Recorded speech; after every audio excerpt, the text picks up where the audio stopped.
Assalamualaikum warahmatullahi wabarakatuh. Alhamdulillahi rabbil alamin. Wassalatu wassalamu ala rasulina wa habibina wa syafi'ina wa tabibi qulubina wa qudwatina wa zukhrina wa maulana Muhammad wa ala alihi wa sahbihi ajma'in wa man tabi'ahum bi ihsanin ila yaumiddin, amma ba'd. Pisang sebiji di atas peti, datang tetamu harus diberi. Pahala terkumpul dibawa mati, dengan ilmu selamatlah diri. Alhamdulillah, sedang penonton yang dirahmati Allah sekalian, jom sama-sama kita susun kalimah syukur kepada Allah Subhanahu wa taala kerana pada pagi yang penuh barakah ini Allah memanjangkan umur kita, Allah memilih kita salah seorang daripada yang ramai untuk kita menonton rancangan ilmu. Tak lain tak bukan, tanyalah Ustaz biar tahu, jangan keliru. Sebab dengan ilmu, kata Imam Syafi'i, kalau kamu nak dunia, kamu kena ada ilmu. Kalau aku nak akhirat, kena ada ilmu juga. Dan kalau kamu nak dua-dua, dunia pun kita nak, akhirat pun kita nak, maka kenalah ada ilmu. Jadi insya-Allah hari ini saya doakan supaya yang menonton dipermudahkan dalam menuntut ilmu, memahami ilmu dan mengamalkan ilmu yang kita belajar pada pagi ini, insya-Allah. Baiklah sedang penonton, hari ini kita nak membincangkan topik tafsir berkenaan surah An-Najm bersama dengan guru kita Al-Fadhil Ustaz Ashraf Ayub. Apa khabar Ustaz? Baik, alhamdulillah. Dari mana Ustaz? Daripada Bangi tadi. Bangi ya. Alhamdulillah lancar perjalanan Alhamdulillah kosong. Alhamdulillah, kita nak dengar tu kan, tenang rasa. Baiklah Ustaz, terima kasih kerana sudi bersama dengan kami di studio, dan insya-Allah kepada sedang penonton yang ingin ajukan soalan boleh sahaja buat panggilan ke talian bebas tol 1800 88 1677 atau kepada akak-akak abang-abang yang nak ajukan melalui WhatsApp pun boleh. Boleh sahaja ke nombor kami 011 1233 6480 atau boleh terus ke Facebook kami, tanyalah Ustaz TV3. Dan pastikan akak-akak, abang-abang kalau nak tanya soalan, pastikan soalan tentang tajuk kita pagi ini, iaitu surah An-Najm ataupun bintang. Dan insya-Allah saya fikir cantik kita hulurkan kepada guru kita untuk sedikit pencerahan tajuk perbincangan kita pada pagi ini. Silakan Ustaz. A'udzubillahi minasyaitonirrajim. Bismillahirrahmanirrahim. Assalamualaikum warahmatullahi taala wabarakatuh. Yang saya hormati, yang saya muliakan tuan-tuan serta puan-puan, muslimin dan juga muslimat, penonton kepada rancangan yang sangat-sangat luar biasa, iaitu Tanyalah Ustaz Biar Tahu Jangan Keliru. Sama-sama kita berharap dan berdoa kehidupan kita hari ini berada di bawah barakahnya Allah Subhanahu wa taala. Segala yang direncanakan akan berjalan dengan baik, dan insya-Allah kehidupan kita pada hari ini akan diakhiri dengan husnul khatimah. Allahumma amin ya rabbal alamin. Yang saya muliakan sahabat saya Da'i Hakim, insya-Allah pada pagi ini tuan-tuan dan puan-puan, seperti yang Hakim nyatakan sebentar tadi, kita akan membincangkan ada satu surah yang sangat-sangat penting di dalam Al-Quran, iaitu surah An-Najm, surah bintang. Kalau anak saya pagi tadi pula malam tadi ya, bila saya cakap malam ni Babah akan prepare sebab pagi besok masuk TV cerita tentang surah An-Najm bintang. Tahu apa dia cakap Hakim? Oh, surah Twinkle Twinkle Little Star. Dia kata, ya Rabbi ya Rasul kan. Budak zaman lah. Budak lah ni betul juga Twinkle Twinkle Little Star kan. Surah An-Najm ya, surah bintang. Surah yang kalau tuan-tuan dan puan-puan buka Al-Quran, kalau nak tahu dekat mana surah ni, dia berada di juz 27. Ya, juz 27. Saya cerita latar belakang dia dulu tuan-tuan dan puan-puan. Saya harap anda yang sedang menonton, saya cadangkan anda bawa Al-Quran. Bawa Al-Quran sebab hari ini kita nak belajar sebenarnya secara direct daripada Allah SWT. Dan ilmu yang kita bincangkan pada pagi ini, ilmu yang sangat-sangat luar biasa tuan-tuan dan puan-puan. Ini bukan ilmu daripada universiti, tak. Ini ilmu Tuhan kita sendiri nak mengajar. Kita belajar tafsir, kita kena tengok begitu. Bila nak belajar Quran, kita nak tengok Tuhan sendiri nak mengajar. Dan bila Tuhan sendiri nak mengajar, ia merupakan ilmu yang grade dia AAA tuan-tuan dan puan-puan. Satu ilmu yang takkan ada silap. Kita buat memang confirm dapat result. Itu cerita dia tuan-tuan dan puan-puan. Nak bagi mindset dia tu, kita nampak Al-Quran ni ilmu yang paling bernilai, paling tinggi, yang paling kita hargai berbanding ilmu-ilmu yang disampaikan oleh manusia. Kenapa? Sebab ilmu yang manusia sampai ni boleh ada betul, boleh ada salah. Boleh hari ni dia cakap A, besok mungkin boleh bertukar. Itu standard tuan-tuan dan puan kalau kita belajar dekat Universiti Hakim. Contohnya kita belajar banyak teori. Betul. Teori ni tuan-tuan dan puan sebenarnya kajian manusia. Kan? Mungkin tahun 1950 benda tu betul. Betul. Tahun 2020 dah bertukar dah. Maknanya itu yang saya katakan tadi, dia boleh bertukar. Tapi ilmu yang datang daripada pencipta kita, tuan-tuan dan puan-puan, macam mana zaman pun bertukar, ilmu tu tetap valid. Kalau dia kata benda ni bagus, dia bagus sampai hari kiamat. Kalau dia kata perkara tu tak bagus, dia tak bagus sampai hari kiamat, tuan-tuan dan puan-puan. Sebab ia datang daripada Allah Subhanahu Wa Taala. Itu kita punya mindset bila membicarakan ilmu-ilmu yang datang daripada Al-Quran. Dan pada pagi ini Allah SWT nak sembang dengan kita ni, bintang-bintang yang berkedipan yang selalu kita lihat tiap-tiap malam, yang cantik-cantik itu. Apa fungsi? Mengapa Allah SWT highlight perkara tersebut di dalam Al-Quran? Itu yang kita nak jadikan sebagai topik perbincangan pada pagi ini. Tuan-tuan dan puan-puan, buka juz 27. Kalau nak tahu lebih spesifik surah An-Najm ni dekat mana? Muka surat 526. Buka dah ya. 526. Pastikan Al-Quran yang anda buka at least ada terjemahan dekat tepi. Baru best kita belajar pagi ni. Betul. Kalau nak bawa lagi power, bawa tafsir, itu lagi best. Kalau tuan-tuan dan puan, ada buku catatan paling best ya. Jangan lupa bawa pen. Ya. Baik. Dari sudut turutan ya, ia merupakan surah yang berada di kedudukan 53. Maksud apa tu Ustaz? Maksudnya begini. Kalau kita buka Al-Quran, Quran ni dia ada 114 surah. Dia start dengan surah Al-Fatihah. Lepas tu Baqarah, Ali Imran, An-Nisa, Maidah. Last sekali Minal Jinnati wan Nas. Itu nombor 114 lah. Nombor 1 Fatihah. Najm nombor berapa? Nombor 53. Dari sudut susunan dia dalam Al-Quran. Juz 27, berapa ayat dia? 62 ayat. Ayat dia banyak tuan-tuan dan puan-puan, tapi pendek-pendek. That's why kalau kita buka surah An-Najm ni, dia ada 2 muka surat setengah aja. Kalau tahap Hakim tadi, dia kata insya-Allah pagi ni dia hafal, petang habis. Ya. Amin. Amin ya. Tuan-tuan dan puan-puan pun boleh begitu insya-Allah. Baik. Kita lihat apa mesej yang ingin disampaikan di dalam surah An-Najm. Surah ini tuan-tuan dan puan-puan sebenarnya sangat-sangat interesting sebab dia banyak bercerita tentang main point agama kita. Agama kita ni Hakim ya, alim ulama kita mengajar. Ini sebenarnya ilmu ni datang daripada Rasulullah SAW juga. Menceritakan bahawa bila kita bercerita tentang Islam, dia ada 2 perkara yang kita kena kuasai betul-betul. Yang pertamanya rukun iman. Ini benda basic tuan-tuan. Tapi inilah yang menjadi tonggak kepada agama dan juga kefahaman keyakinan kita. Yang pertama kita panggil rukun iman. Yang kedua kita panggil rukun Islam. Ini anak-anak kita darjah 1, darjah 2 pun hafal kan. Pagi ni kita cerita apa? Rukun iman.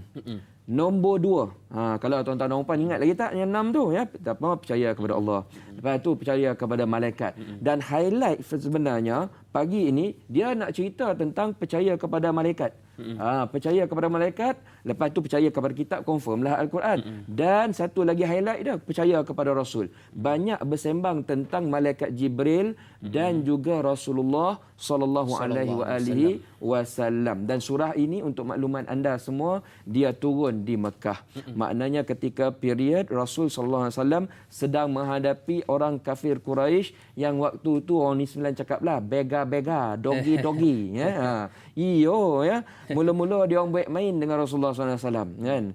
Dia perli-perlinya Rasulullah SAW. Dia kata Muhammad ni mula bongak dengan kita. Dia cakap macam tu. Lepas tu dia cakap dia ni orang gila. Dia kata tu. Ini bukan saya main-main tokok tambah bagi ni tuan-tuan puan. Dah. Semua ada dalam Al-Quran. Dia cakap Rasul gila. Dia kata Rasul ni ahli sihir. Dia cakap Lepas tu dia kata Rasul ini penyair. Macam-macam. Lama-lama bila hujah dah kalah, intelektual dah tak ada, dia orang ni threat Rasulullah SAW.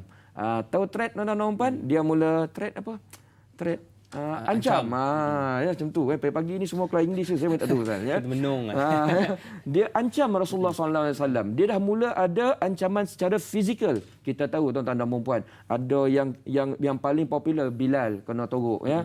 Ada yang meninggal pada waktu tersebut awal-awal. Dan ayat ini yang kita baca pagi ini tuan-tuan dan puan, diturunkan Allah SWT dalam keadaan situasi sebegitu. Situasi yang dalam keadaan genting, stres. Allah SWT try to defend Rasulullah SAW yang pada waktu tersebut sedang berada di corok lah kita panggil, di sudut. Orang kafir Quraisy semua push Rasulullah SAW. Itu keadaan dia. Kita kalau nak baca Al-Quran, kita kena faham bagaimana ayat ini disampaikan waktu tu keadaan dia macam mana. Keadaan relax ke, keadaan perang ke, keadaan sedih ke, gembira ke. Dan ayat ini turun macam yang saya cakapkan tadi. Bila kita nampak latar belakang tuan-tuan dan puan-puan, baru kita akan mudah nak menghadirkan emosi ketika mempelajari ilmu-ilmu Al-Quran. Baik, itu tuan-tuan dan puan-puan latar belakang. Nombor 2, saya cadangkan sebelum kita nak cerita panjang. Cerita ni memang interesting surah ini. Saya cadangkan apa kata tuan-tuan dan puan-puan, jom kita baca dulu. Kita baca dulu, ambil barakah, kata ulama. Boleh tuan-tuan dan puan-puan? Saya akan baca surah An-Najm tapi tak habislah tuan-tuan dan puan-puan sebab panjang. Anda lepas ni dah habis rancangan ni, anda sambunglah mengaji sendiri ya. Saya baca insya-Allah sampai ayat 26. At least kita baca satu muka surat insya-Allah. أعوذ بالله من الشيطان الرجيم بسم الله الرحمن الرحيم والنجم إذا هوى ما ضل صاحبكم وما غوى وما ينطق عن الهوى إن هو إلا وحي يوحى علمه شديد القوى ذو مرة فاستوى وهو بالأفق الأعلى ثم دنا فتدلى فكان قاب قوسين أو أدنى فأوحى إلى عبده ما أوحى ما كذب الفؤاد ما رأى أفتمارونه على ما يرى ولقد رآه نزلة أخرى عند سدرة المنتهى عندها جنة المأوى إذ يغشى السدرة ما يغشى ما زاغ البصر وما طغى لقد رأى من آيات ربه الكبرى أفرأيتم اللات والعزى ومناة الثالثة الأخرى ألكم الذكر وله الأنثى تلك إذا قسمة ضيزى إن هي إلا أسماء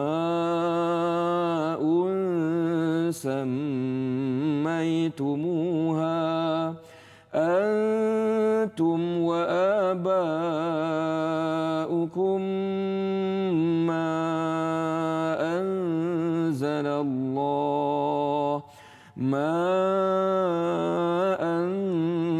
الله بها من سلطان إن يتبعون إلا الظن وما تهوى الأنفس ولقد جاءهم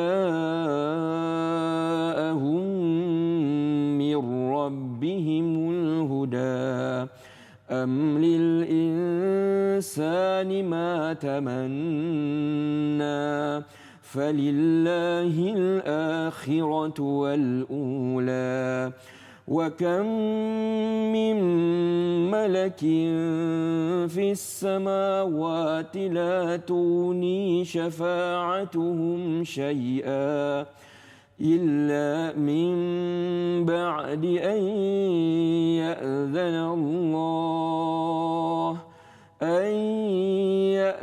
الله لمن يشاء ويرضى Sadaqallahul aliyyul azim. Begitulah tuan-tuan yang dimuliakan Allah Subhanahu Wa Taala, lebih kurang bacaan surah An-Najm sampai ayat 26 tadi saya baca, dan tuan-tuan dan puan-puan boleh sambunglah lepas ni sendiri insya-Allah ya. Baik, kita masuk kepada topik utama perbincangan kita, iaitu kita nak cuba memahami. Kita cuba nak belajar daripada Allah Subhanahu Wa Taala apa main point, apa hikmah-hikmah, apa panduan yang boleh kita pegang daripada surah An-Najm yang kita sedang bincangkan pada pagi ini. Kita lihat dari sudut pemikiran kita begitu. Hari ini saya nak mulakan kehidupan saya hari Isnin. Sudah tentu nanti saya tak nak buat silap. Itu perkataan dia. Dan bila kita tak nak buat silap, tuan-tuan dan puan-puan, maknanya kita kena ikut guidance. Kita kena ikut panduan. Hari ini Tuhan nak sembang sikit. Apa panduan yang dia nak sampaikan dalam surah An-Najm. Baik, mari kita jam terus dalam ayat yang pertama. Wan najmi idza hawa.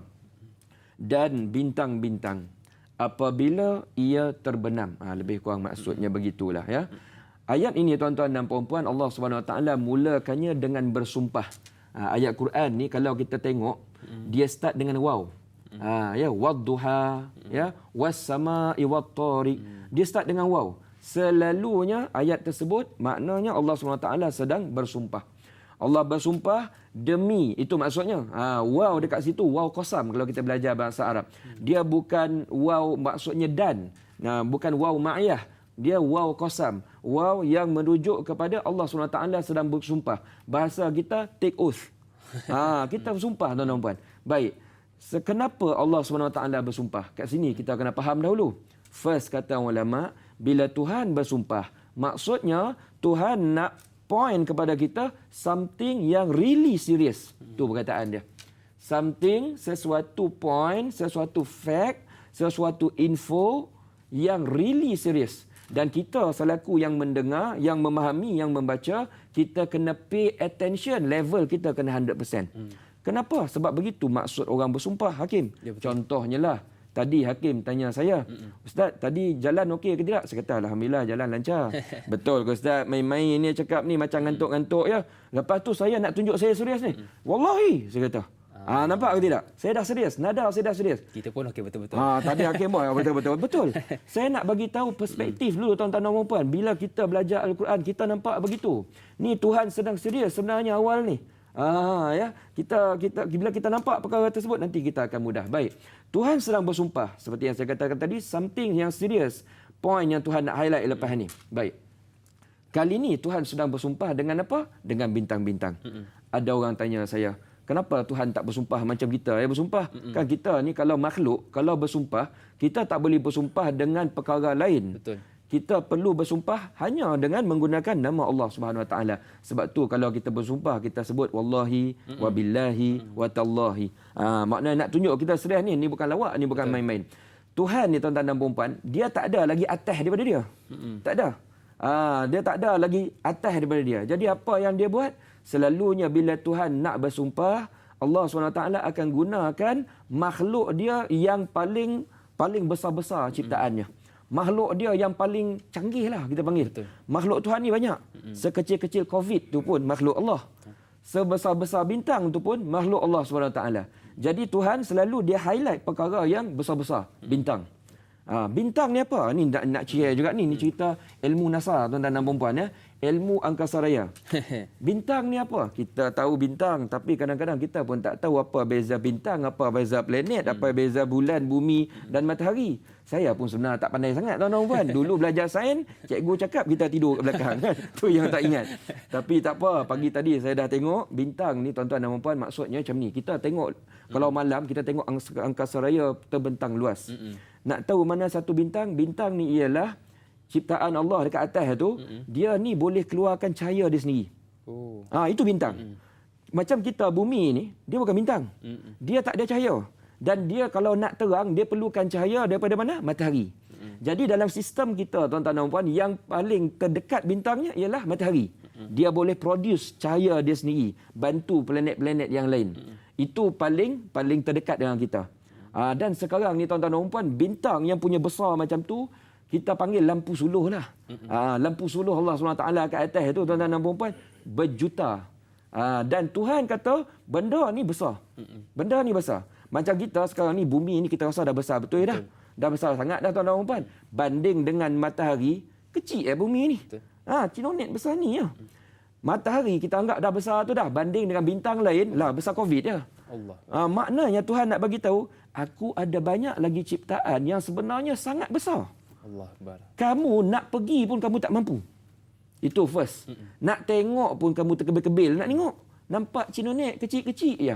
Maknanya apa tuan-tuan dan puan? Tuhan bila cerita tentang bintang nak bagi kita sedar diri. Kadang-kadang manusia ni kita ni dah ada achievement sikit, dah pandai sikit, dah terror sikit, rasa kita terror. Padahal bagi Tuhan manusia ni kecil sangat. Relax lah, jangan beragak sangat. Jangan show off sangat. Tu bintang kami yang cukup besar ke atas itu, depa cukup power tapi mereka tetap taat kepada Allah Subhanahu Wa Taala. Itu mukadimah tuan-tuan dan puan-puan. Suara dah semacam. Saya nak minum air Ustaz. Kita take 5 lah kejap. Saya serahkan kembali kepada Hakim. Silakan. Baiklah Ustaz, terima kasih atas pencerahan banyak yang telah Ustaz kongsikan untuk pendahuluan pada perbincangan kita pagi ini. Tetapi kita nak berehat seketika. InsyaAllah kembali selepas ini dalam Tanyalah Ustaz. Biar tahu, jangan keliru.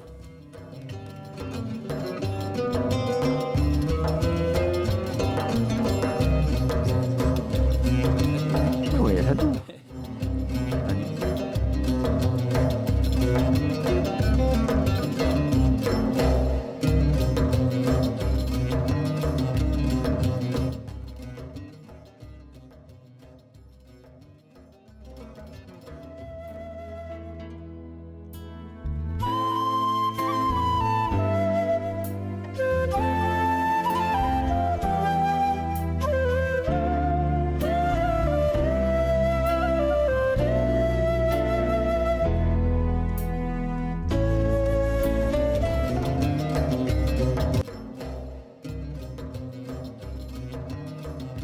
Alhamdulillah, terima kasih kepada anda yang masih lagi sudi bersama dengan kami.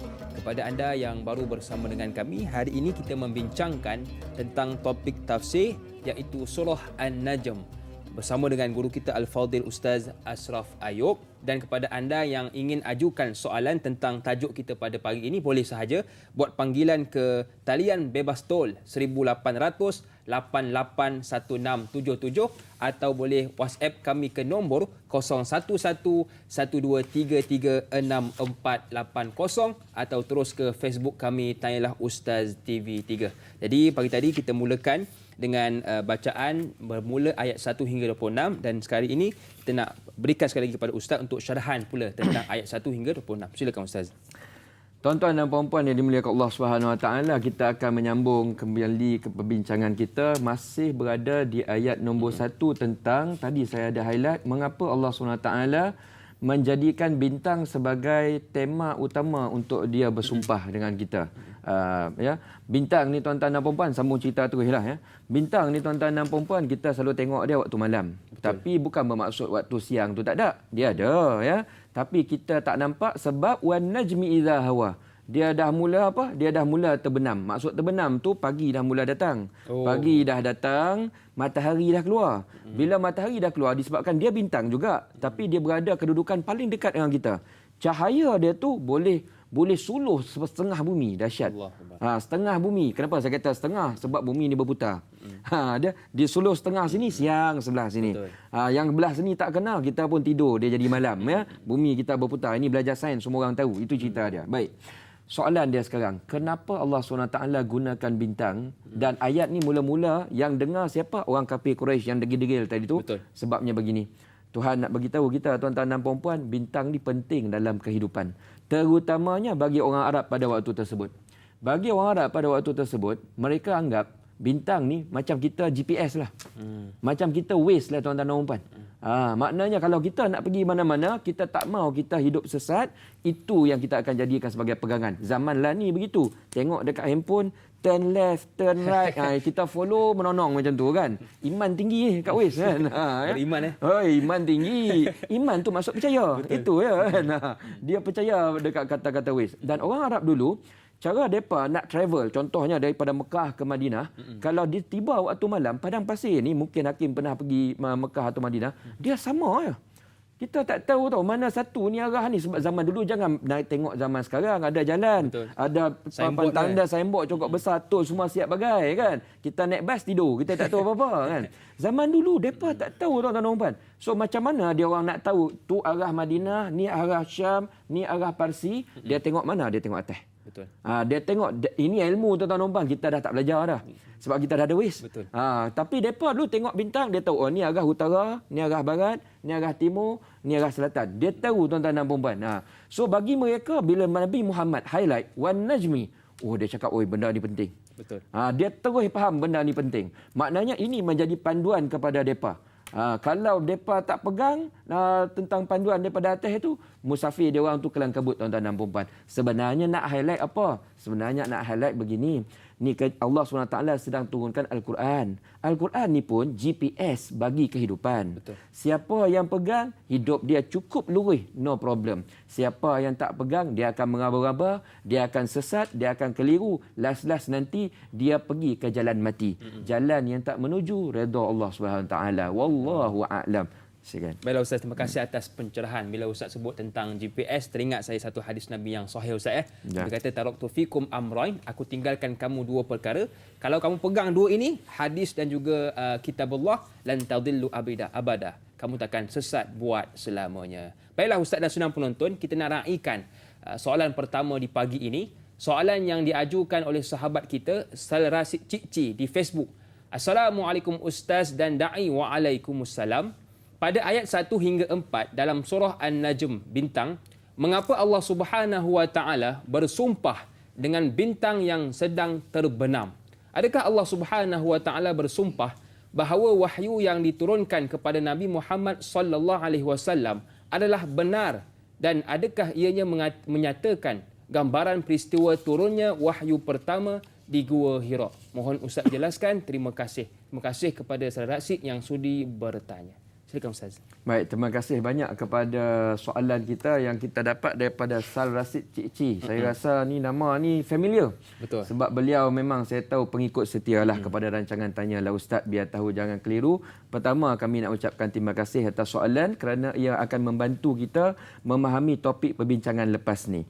Soalan tersebut bertanya tentang first, kenapa Allah bersumpah dengan bintang. Tadi kita dah bagi tahu nak menunjukkan bintang ni makhluk Allah yang besar. Yang kedua, Allah SWT nak highlight, ini point ni something yang serious, please pay attention, itu nombor dua. Dan kemudiannya, adakah Allah bersumpah bahawa wahyu yang diturunkan kepada Nabi Muhammad itu benar? Baik, itu sebenarnya jawapan dia tuan-tuan dan puan, kita akan ketahui kalau kita tengok ayat nombor 2 dan 3 dan 4 dan seterusnya. Jom tuan-tuan dan puan, kita terus sambung, nanti kita dapat tahu terus jawapannya ya. Ayat nombor 2, dekat sini main point dia tuan-tuan dan puan. Macam saya cakap tadi lah, bila kita bersumpah wallahi, sebenarnya dia bukan nak fokus wallahi tu. Betul. Dia nak fokus apa point yang kita cakap tu. Pagi tadi saya datang, jalan memang cun, no problem. Maknanya itu yang dia nak fokus, jalan cun, no problem. Sama macam kita baca pagi ni ayat ni. Dia bukan fokus sangat kepada bintang tu ya, tapi dia fokus ni ayat nombor 2 ni. Ma dhalla sahibukum wa ma ghawa.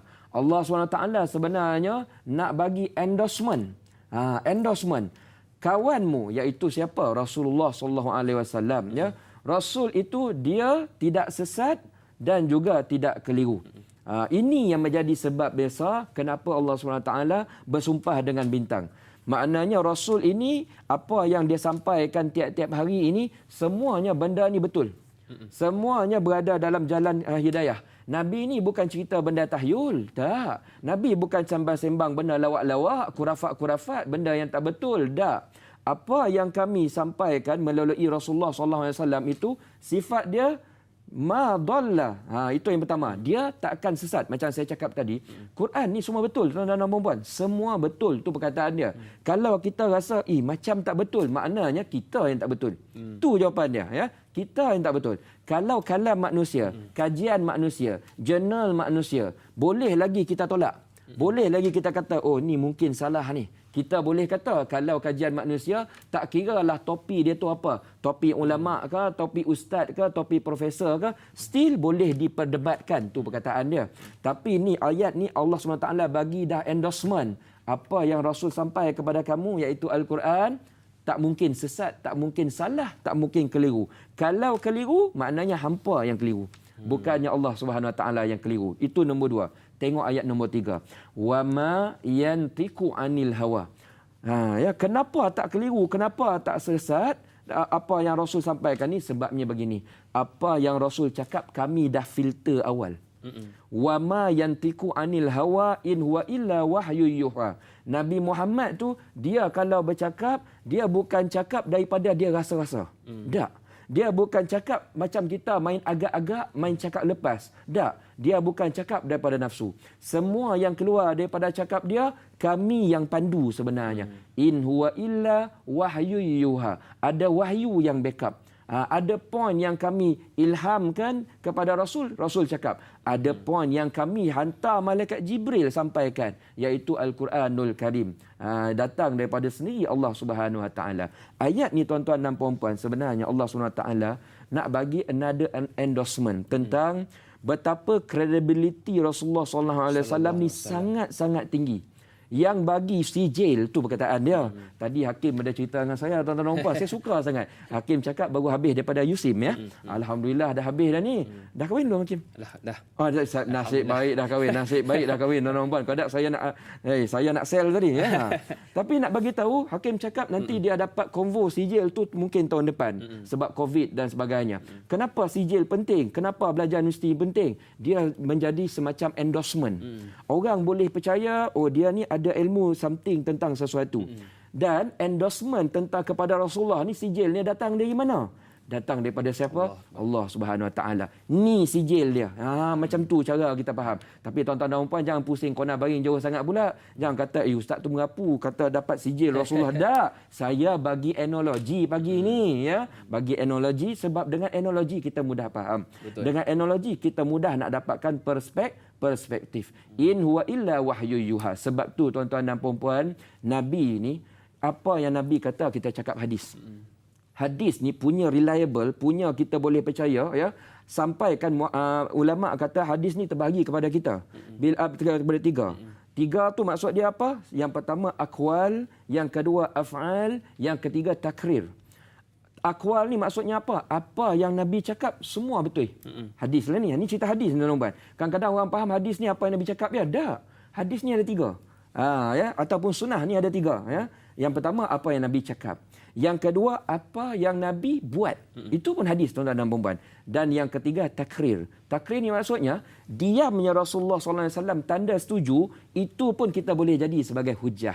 Kefahaman untuk memandu kehidupan kita. Itu cerita ayat nombor mana? Nombor 3, nombor 4. Dan kata Allah Subhanahu Wa Taala, in huwa illa wahyu yuha.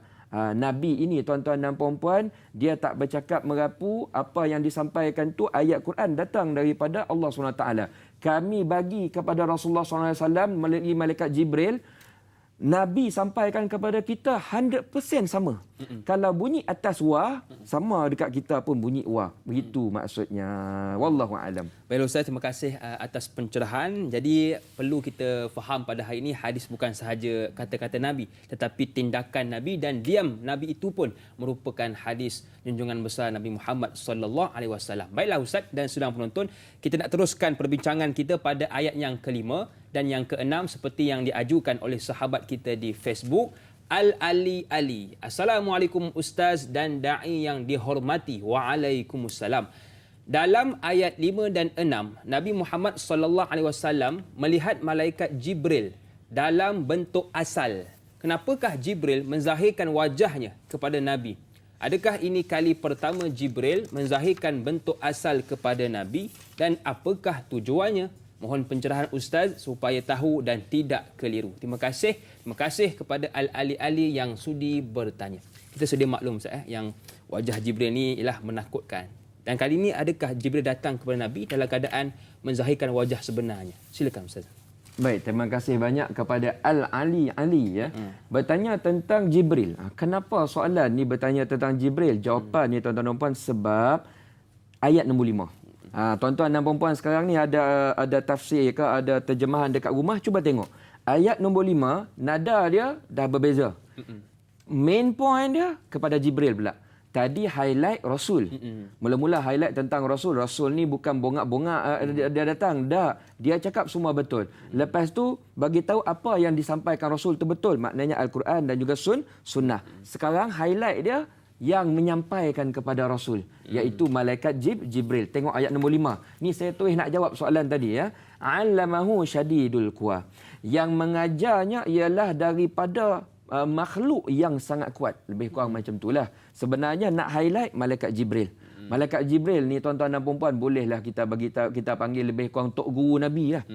Siapa malaikat Jibril ni? Malaikat Jibril ni di antara malaikat tu, dia ni ketua. CEO. Tu cerita dia. Chief. Tahu chief tuan-tuan dan puan? Chief kepada malaikat. Tu dia. Malaikat Jibril. Malaikat Jibril ni tuan-tuan dan puan-puan, kalau kita tengok kita dah pengsan dah. Kita dah pengsan ya. Sebab malaikat Jibril ni sebenarnya makhluk yang sangat-sangat besar. Yang sangat-sangat besar. Tengok ayat nombor 6. Zu mirratin fastawa. Yang mempunyai keteguhan, maksudnya dia sangat kuat ya. Tak boleh apa pun nak langgar dia ya. Dan yang menampakkan dirinya asli. Cerita dia begini, kuatnya Jibril ni tuan-tuan dan puan. First kita kena faham, dia ada 600 sayap. Punya besar. 600 sayap. Badan dia punya besar tuan-tuan dan puan, dengan sayap dia tu Rasul sallallahu alaihi wasallam. Ketika mula-mula nampak Jibril, ketika awal wahyu disampaikan, Jibril datang jumpa Rasul, dia menyerupa fizikal dia yang betul. Waktu tu Rasul cakap apa? Aku tengok Jibril memenuhi masyrik dan maghrib. Penuh ni, langit semua penuh cover badan dia. Bayangkan tuan-tuan dan puan, dia ada 600 sayap. Dan punya kuatnya Jibril ni tuan-tuan dan puan, dia boleh angkat 4 negeri kaum Lut. Pernah dengar kaum Lut tuan-tuan dan puan? Yang masalah homoseks. Ini zaman dulu kita baca dalam Al-Quran. Kaum Lut dia ada masalah lelaki suka lelaki. Tu problem dia. Allah SWT kata, aku cipta hampa lelaki suka perempuan. Yang kau buat kelakar apa pasal kan? Yang kau cari lelaki apa pasal? Kita pun tahu tuan-tuan dan puan, lama-lama Allah SWT utuskan malaikat Jibril. Apa dia buat? Dia nak bagi hukuman kepada kaum Nabi Lut ni. Dia pelingkup bumi tuan-tuan dan puan. Pelingkup bumi upside down. Dia tiarap bumi macam saya tiarap handphone ni dia buat. Padahal bumi ni, kawasan tu macam ni dia buat. Nak cakap punya power dia tuan-tuan dan puan. Ada lebih kurang 500,000, 600,000 orang hidup waktu tu terus mati macam tu tuan-tuan dan puan.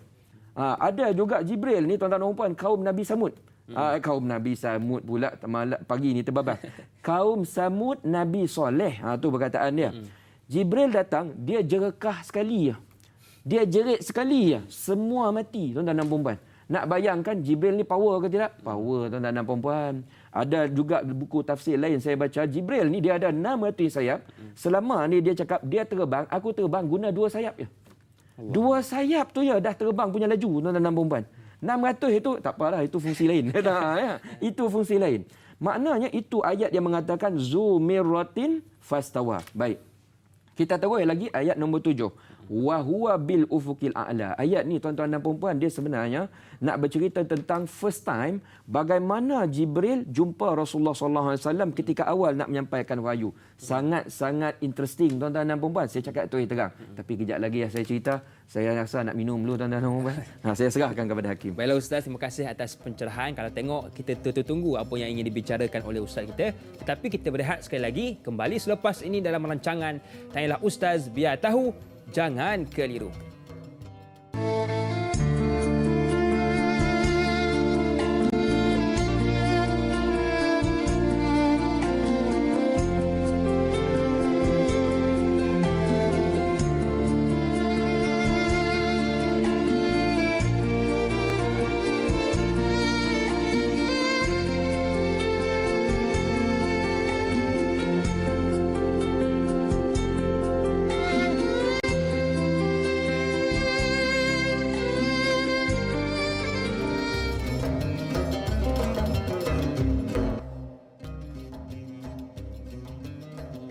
Alhamdulillah, terima kasih kepada anda yang masih lagi sudi bersama dengan kami, dan saya ucapkan terima kasih kepada yang menonton menerusi televisyen maupun di Facebook. Dan kalau yang menonton menerusi Facebook, kalau boleh tekanlah butang suka dan kongsi. Kita kongsikan sebanyak mungkin apa yang kita dapat pada hari ini. Baiklah, tadi Ustaz sebut tentang ayat ke-7. Saya nak relatekan, saya nak hubungkan dengan soalan yang diajukan oleh sahabat kita di WhatsApp. Assalamualaikum Ustaz Muhammad Ashraf, Da'i Hakim, kru-kru TV3 dan TV9 yang bertugas. Waalaikumsalam.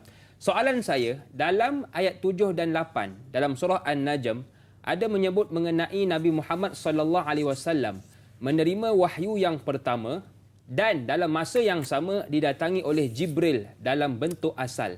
Mengapakah Jibril menukarkan bentuk asalnya apabila menghampiri Nabi sallallahu alaihi wasallam pada ketika itu? Mohon pencerahan Ustaz. Den Zaidi, Pasir Mah, Kelantan. Terima kasih Abang Deng sudi tanya bab ayat 7 dan 8. Silakan Ustaz. Baik, terima kasih kepada Abang Den kita. Den Zaidi dari Pasir Mas, Kelantan bertanya tentang ayat 7 dan 8. Kenapa Jibril jumpa Rasul pada waktu tersebut dalam bentuk menyerupa rupa asli dia. Baik. Yang tu tuan-tuan dan puan-puan, kita nak kupas, kita tengok terus kupasan daripada Allah Subhanahu Wa Taala. Sambung ya tuan-tuan dan puan-puan. Wa huwa bil ufuqil a'la. Ayat ni sebenarnya cerita tentang keadaan first time Allah Subhanahu Wa Taala izinkan Rasul bertemu dengan chief malaikat yang saya kata tadi, iaitu malaikat Jibril alaihi salam. Jibril ni tuan-tuan dan puan-puan, kalau kita lihat banyak kali bertemu Rasulullah SAW sebab tugasnya untuk menyampaikan wahyu. Cuma kata ulama, Jibril datang jumpa Rasul tu, dia tunjuk badan fizikal dia yang sebenar 2 kali ya. 2 kali ya, tak banyak. First, waktu bila? Ni yang kita sedang sembang pagi ni. Masa mula-mula jumpa dekat Gua Hira nak sampaikan wahyu, itu first. Second, ketika Jibril bawa Rasul sallallahu alaihi wasallam Mi'raj. Peristiwa Isra' Mi'raj sampai ke Sidratul Muntaha. Jangan risau, kejap lagi kita sembang benda tu. Itu nombor 2, Jibril menyerupa badan dia yang biasa. Kalau yang lain tuan-tuan dan puan, selalunya Jibril datang menyerupa badan manusia. Maknanya orang tengok dia macam orang lain.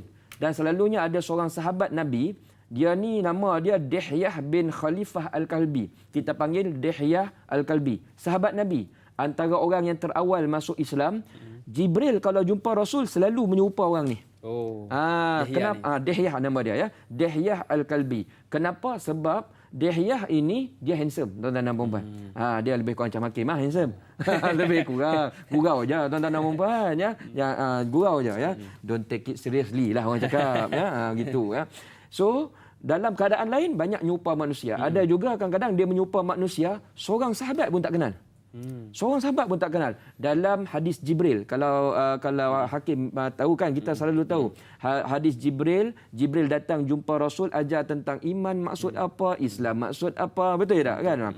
Dia datang menyerupa orang, baju tak kotor, orang semua heran. Sayyidina Umar pun pelik, ni siapa lah Muhammad ni kan? Aku tak pernah tengok ni. Datang lepas tu dia terus jumpa depan-depan. Macam terror je dia kan. Lepas tu Sayyidina Umar tanya, ni siapa tadi orang tu Rasulullah kan? Berani dia datang, kami tak kenal, terus skip kami datang jumpa depan-depan dengan Rasul. Lama-lama Rasul cakap, itu bukan sebarang tu, itu malaikat Jibril. Dia menyerupa orang, dia nak mengajar kita indirectly sebenarnya. Tu perkara dia tuan-tuan dan puan. So, waktu mula-mula jumpa tu tadi, dia jumpa di mana? Di Gua Hira.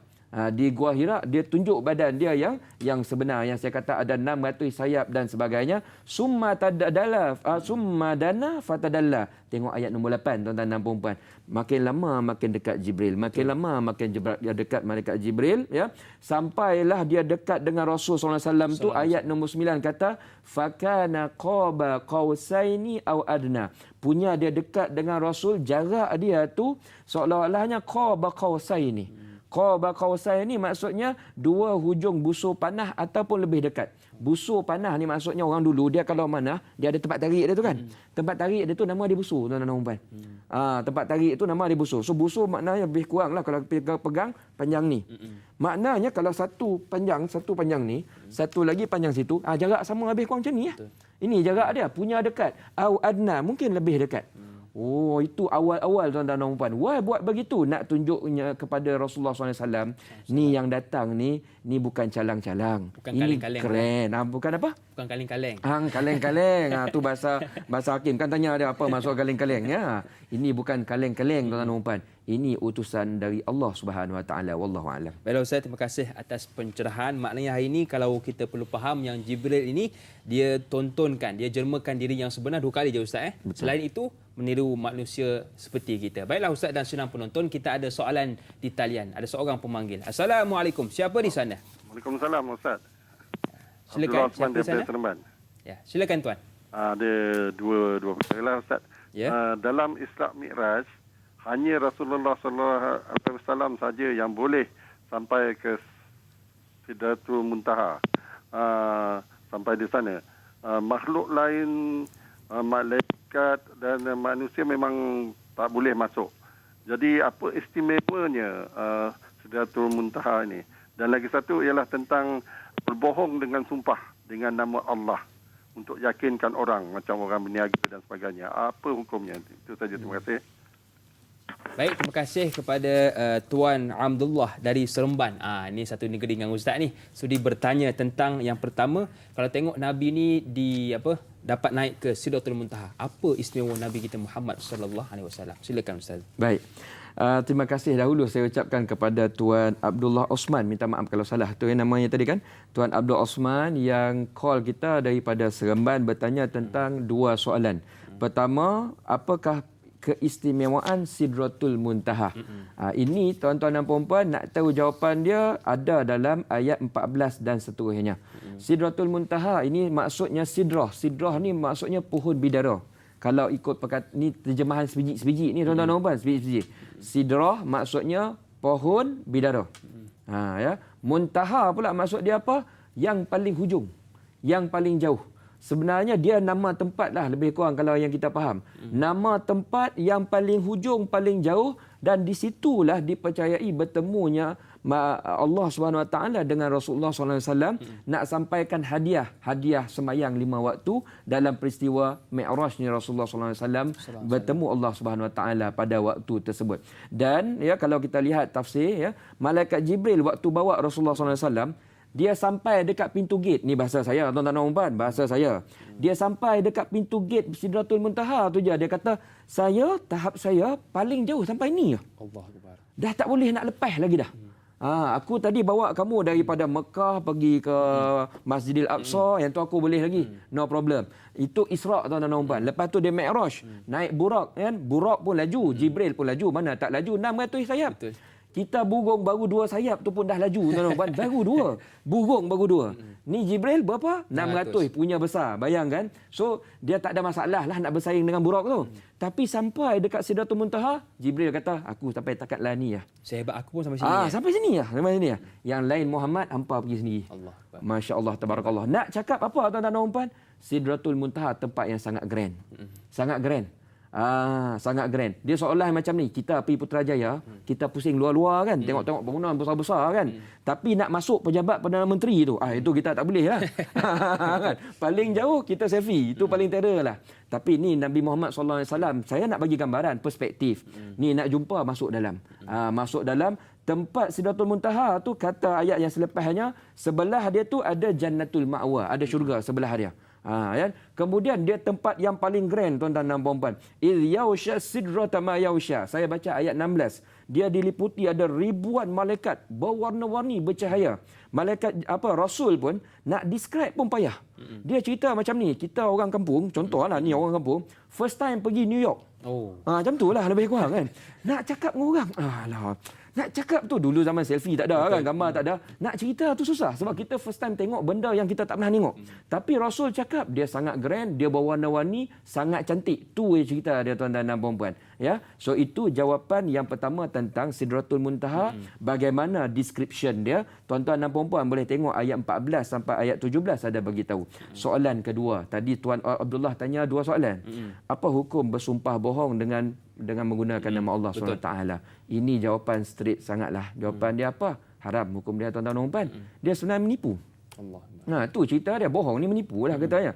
Dia nak meyakinkan orang. Contoh nak kata, ni saya punya pen ni bagus ni. Kalau tulis, dia hari ni tulis warna merah, besok warna biru, kemudian hitam, dia kata macam tu. Hari ni harga dia 10,000, saya nak jual RM1. Dia nak jual dia punya pen. Lepas tu hakim cakap, ya kan lecaya ni. Dia pun kata apa? Wallahi. Dia kata macam tu. Nak yakinkan orang. Padahal dia tahu ni benar ni menipu tuan-tuan dan puan-puan. Hukum dia apa? Straight to the point lah. Haram. Berdosa. Itu jawapannya. Wallahu a'lam. Baiklah Ustaz, terima kasih atas pencerahan. Kalau tengok Nabi kita Muhammad sallallahu alaihi wasallam bukan kaleng-kaleng bukan orang biasa. Jibril yang hebat tu pun, yang laju tu pun sampai situ Tapi Nabi, istimewanya Nabi dijemput masuk ke dalam oleh Allah Subhanahu wa taala. Baiklah Ustaz dan sedang penonton, kita ada soalan seterusnya di Facebook. Mazni Hasan bertanya, Assalamualaikum warahmatullahi wabarakatuh. Waalaikumsalam warahmatullahi wabarakatuh. Ustaz, dai serta kru yang terlibat, ayat ke-26 hingga 30 surah ini merujuk kepada celaan Allah terhadap kaum musyrikin yang mengharapkan syafaat dari malaikat. Soalan saya, mengapa kaum musyrikin itu lebih percayakan malaikat berbanding dengan Allah? Sedangkan kedua-duanya sama-sama tidak dapat dilihat dengan mata kasar, dan dari mana mereka mengetahui akan kewujudan malaikat itu? Mohon pencerahan Ustaz. Terima kasih. Terima kasih kepada Mazni Hasan yang sudi bertanya. Silakan Ustaz. Baik, terima kasih banyak. Soalan daripada Mazni Hasan ni sebenarnya dia dah skip ni jauh ni ya. Ayat 26 sampai ayat 30. Kita baru paling jauh baru sampai ayat 14. But never mind, kita boleh layan. Hari ni pun topik tanya Ustaz. Tanyalah kan, no problem. It's very good question. Tanya tentang ayat nombor 26 ni bertanya tentang bercerita tentang orang kafir Quraisy dulu dia percaya malaikat. Betul. Tapi dia ada satu problem. Dia anggap malaikat ni anak perempuan Allah Subhanahu Wa Taala. Soalan dia, kenapa dia boleh percaya malaikat dan kenapa dia tak boleh percaya Allah? Sedangkan dua-dua bagi kita halus. Betul. Maknanya kita tak nampak lah. Kenapa yang ni mereka percaya, yang ni mereka tak percaya? Itu soalan pertama. Yang kedua, macam mana dia tahu malaikat ada? Itu satu hal lagi, betul tak? Sedangkan Rasul umur 40 baru jumpa kan? Macam mana dia tahu? Tuan-tuan dan puan-puan, kita kena faham dahulu tentang latar belakang kepercayaan orang kafir Quraisy. Yang ni kita kena tengok dari sudut perspektif itu dahulu. Orang kafir Quraisy ni tuan-tuan dan puan-puan, kita kena faham nama Allah, nama Tuhan Allah ni, malaikat dan sebagainya, depa ni dah tahu awal lah. Dia dah tahu awal. Sebab apa? Kita kena faham, Mekah tu awal dia Nabi Ibrahim. Nabi Ibrahim, tapi cerita ribuan tahun dulu. Maknanya cerita tentang tauhid Allah, malaikat ni depa dah tahu dah tuan-tuan dan puan. Tapi dah lama tak diingatkan. Bila dah lama tak diingatkan, depa ni mula merapu. Dia sesat. Kan dalam surah Yasin, minta maaf saya jam kejap surah Yasin. Kan ada beritahu macam tu. Litunzira qauman ma unzira aba'uhum fahum ghafilun. Tugas Nabi Muhammad nak bagi sedar balik orang kafir Quraisy yang dah lama Rasul tak turun. Daripada Nabi Ibrahim dah beratus tahun. Daripada Nabi Isa dah beratus tahun. Lama-lama mereka ni ghafil. Dah lalai.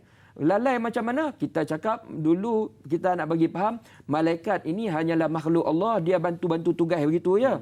Dia punya pusing tuan-tuan. Dalam dia cakap apa? Ni malaikat ni anak perempuan Allah. Kenapa dia kata malaikat ni anak perempuan Allah? Sebab begini. Depa ni ada kefahaman. Dia cakap macam ni, kami ni nak deal terus dengan Allah SWT tu rasa macam kami ni jauh sangat dengan Allah SWT. So apa kata kita deal dengan anak perempuan dia. Tengoklah anak deal dengan kroni. So kita nak sembang direct, kita tak ada akses sangat. Ya. So kita ni ada anak perempuan dia, nama dia siapa? Malaikat. So kita sembah yang ni lah. Dan inilah tuan-tuan dan puan-puan yang Tuhan marah. Nama masalah ni apa? Syirik. Apa maksud syirik tuan-tuan dan puan-puan? Syirik ni maksudnya menyekutu. Kita rasa Tuhan tu ada satu lagi makhluk yang ada kuasa dengan Tuhan. Maknanya depa fikir malaikat ni anak perempuan Tuhan, depa boleh lulus projek, depa boleh tarik projek. Macam itulah lebih kurang. Depa boleh meluluhkan doa, depa boleh menahan kemudaratan dan juga mendatangkan manfaat. Ini masalah orang kafir Quraisy yang paling besar waktu tu. Nama masalah tu apa? Syirik kepada Allah Subhanahu Wa Taala, dan Tuhan murka ditegur melalui surah yang kita bacalah ni. Wallahu alam. Baiklah Ustaz, terima kasih atas pencerahan. Kalau boleh elakkan kita pada hari ini melakukan syirik Ustaz iaitu kita mengatakan ada kuasa lain selain Allah Subhanahu Wa Taala. Bukan apa, takut-takut tergolong dalam golongan orang kafir. Wal a'yazu billah. Baiklah Ustaz dan sidang penonton, bila sebut juga tentang perbincangan kita pada hari ini. Tadi Ustaz ada mengatakan yang ialah Nabi kita ini dikurniakan satu, dan sebelum nak raikan soalan dari saya, kita nak raikan soalan di Facebook yang diajukan oleh sahabat kita Yani Saimin. Assalamualaikum Ustaz dan Da'i. Waalaikumsalam. Pada ayat yang ke-32, Allah menerangkan tentang kejadian kita daripada tanah dan lahir daripada janin di dalam perut seorang ibu. Mengapakah Allah melarang kita menganggap diri kita suci dan bersih dari dosa? Mohon penjelasan. Terima kasih. Terima kasih juga kepada Yani yang sudi bertanya. Silakan Ustaz. Baik. Terima kasih banyak daripada soalan Puan Yani Saidin. Ini dah lagi jauh tuan-tuan dan puan-puan. Ya, skip ayat 32 dah ni. Saya takut tuan-tuan dan puan-puan kat rumah, "Oi, ni kejap ayat ni melompat sini, melompat sini." Tak apalah tuan-tuan dan puan-puan ya. Kita boleh bincanglah sikit-sikit insya-Allah ya. Ayat 32 menceritakan tentang apa? Tuan-tuan dan puan-puan cuba bukalah ayat 32 ya. Allazina yajtanibuna kaba'iral ismi wal fawahish illa lamam. Ayat dia panjang. Inna rabbaka wasi'ul maghfirah wa ansha'akum. Panjang tuan-tuan dan puan-puan ya. Tapi dalam ayat tu Allah SWT ada bagi tahu bahawa dia yang cipta kita daripada tanah. Ya, wa iz antum ajinnatun fi butuni ummahatikum. Kamu kecil dalam dalam perut mak kamu, kami yang buat. Kami yang jaga waktu tu. Ya. Fala tuzakku anfusakum. Dekat sini poinnya dia tanya soalan tadi. Jangan kamu nak merasa kamu tu suci sangat. Huwa a'lamu biman ittaqa. Dia yang sebenar-benarnya tahu siapa yang lebih bertakwa kepada Allah. Baik, apa maksud ayat ni? Maksud ayat ni begini tuan-tuan dan puan-puan. Allah SWT sebenarnya nak bagi remind kita, ya. Kita ni kadang-kadang kita bila dah melakukan ketaatan kepada Allah SWT, datang dalam hati setan bisikkan. Setan bisikkan rasa macam, aku ni dah bagus dah. Kita ni contoh, saya nak bagi contoh ustaz lah tuan-tuan dan puan, ustazah ni, orang yang belajar agama, yang banyak cerita dengan orang sembang benda baik ni. Datang benda tu tuan-tuan dan puan, saya tak nafikan. Rasa kita lebih baik daripada orang. Rasa kita ada ilmu lebih terror daripada orang. Rasa kita ni lah ahli syurga, yang lain tu baru nak belajar. Ini penyakit tuan-tuan dan puan. Penyakit yang datang kepada orang-orang yang banyak bercerita tentang agama ni. Allah tegur. Allah tegur, hampa jangan rasa terror sangat. Jangan rasa dah masuk tanyalah ustaz macam dah terror pandai sangatlah tu. Sebagai contoh ya, sebagai contoh. Maknanya Quran ni dia kalau nak tegur, dia bukan tegur orang biasa ya. Dah, semua kena sebenarnya. Tengok kita nampak ayat ni tuju kat kita ataupun tidaklah. Macam tu. Saya nampak dia tegur kami tuan-tuan dan puan-puan. Orang yang banyak bercerita kat depan. Kenapa Tuhan kata macam tu? Huwa a'lamu biman ittaqa. Kami sebenarnya tahu kamu ni macam mana. Orang lain tak tahu kita tuan-tuan dan puan-puan. Orang lain nampak topengnya. Nampak topengnya. Minta maaf apa maksud topeng tu? Ni macam ni lah tuan-tuan dan puan. Hari ni saya datang tanyalah ustaz, saya solat dulu. Elok pagi tadi mandi, pakai baju kemas-kemas kan. So orang nampak, Ustaz Ashraf power. Tuan-tuan dan puan-puan kenal Ustaz Ashraf as Ustaz Ashraf. Nampak tak? Kita topengkan diri kita sebagai orang yang sampai ilmu agama. Siapa yang tahu kita kat belakang tuan-tuan dan puan-puan? Kat rumah perangai kita macam mana? Kan bini kita gelak ya kita tuan-tuan dan puan-puan. Tu cerita nampak tak? Bini kita gelak kita, mak kita lagilah. Lah budak ni aku tahu perangai dia daripada kecil. Nampak tak? So ayat yang sama Tuhan nak bagi tahu kita. Kamu dalam perut aku tahu. Kamu buat dosa seorang-seorang aku tahu. Kamu dulu ada aku tahu. Orang lain tak tahu. So jangan perasan kamu pandai sangat, kamu bagus sangat. Itu maksudnya fala tuzakku anfusakum huwa a'lamu biman ittaqa. Hanya dia sahaja yang boleh memberi penilaian yang tepat siapa yang betul-betul bertakwa, siapa yang betul-betul bagus ataupun siapa yang sembang kencang. Tu bahasa kita.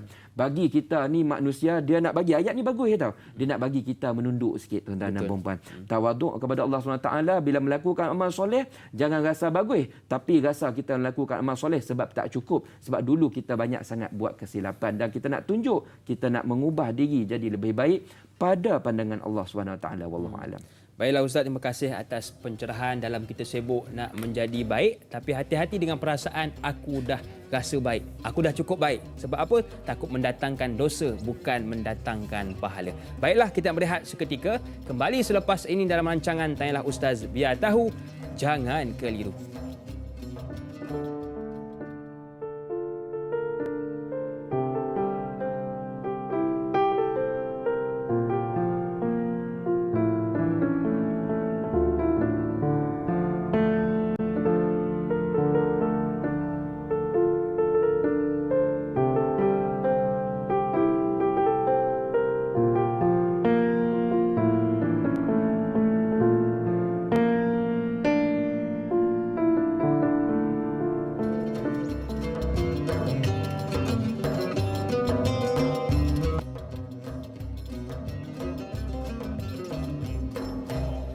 Alhamdulillah, terima kasih kepada sedang penonton yang masih lagi bersama dengan kami.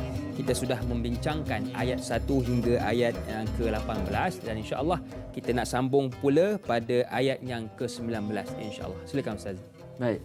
Tuan-tuan dan puan-puan yang dimuliakan Allah SWT, terima kasih kerana masih sudi lagi setia di dalam rancangan Tanyalah Ustaz, biar tahu jangan keliru. Dan kita sebenarnya sedang berada di dalam pertengahan surah An-Najm. Dah syok dah ni. Tadi kita tahu surah An-Najm, Allah bersumpah, rupa-rupanya nak highlight tentang Rasul, nak highlight tentang Quran, nak highlight tentang Malaikat Jibril. Pagi ni kita belajar tentang akidah, malaikat tu apa dia, siapa chief dia, kenapa Jibril ni punya power dan sebagainya. Semua kita dah tahu. Dan kemudiannya tuan-tuan dan puan-puan, lah ni kita masuk ayat 19, ayat 20. Tuan-tuan dan puan-puan tengok ya, buku terjemahan di rumah. Afara'aitumul Lata wal Uzza. Apa maksudnya? Maka apakah patut kamu wahai orang musyrik? Maknanya orang kafir Quraisy pada waktu tersebut mengangkat Lata dan juga Uzza. Kejap lagi saya cerita. Ayat 20. Wa manata salisatal ukhra. Dan juga Manah sebagai salisatal ukhra. Baik. Saya nak cerita sikit tentang apa masalah orang kafir Quraisy pada waktu tersebut. Masalah mereka ni tuan-tuan dan puan-puan, mereka pada waktu tersebut banyak menyembah berhala. Mereka ni menganggap berhala ini patung-patung lah kita panggil. Berhala ni tuan-tuan dan puan-puan. Mereka anggap berhala ni boleh menentukan untung baik dan juga untung buruk nasib mereka. Mereka anggap begitu. Dan berhala ni pada zaman Rasul sangat banyak. Sangat banyak. Kalau kita belajar sejarah, di Kaabah itu sahaja, mereka letak berhala 360. Bayangkan punya banyak. Besar ada, kecil ada. Dan di antara beratus berhala pada waktu tersebut, ya, yang paling power, ni chief dia pula. Chief berhala lah kita panggil. Kan? Chief berhala ada 3. Ni yang kita sebut. Yang pertama, Lata. Ni nama berhala ya tuan-tuan dan puan-puan. Yang pertama Lata. Saya nak cerita sikit biar kita tahu lah lebih kurang ya. Lata ni tuan-tuan dan puan-puan, dia merupakan berhala yang berada di Taif sebenarnya.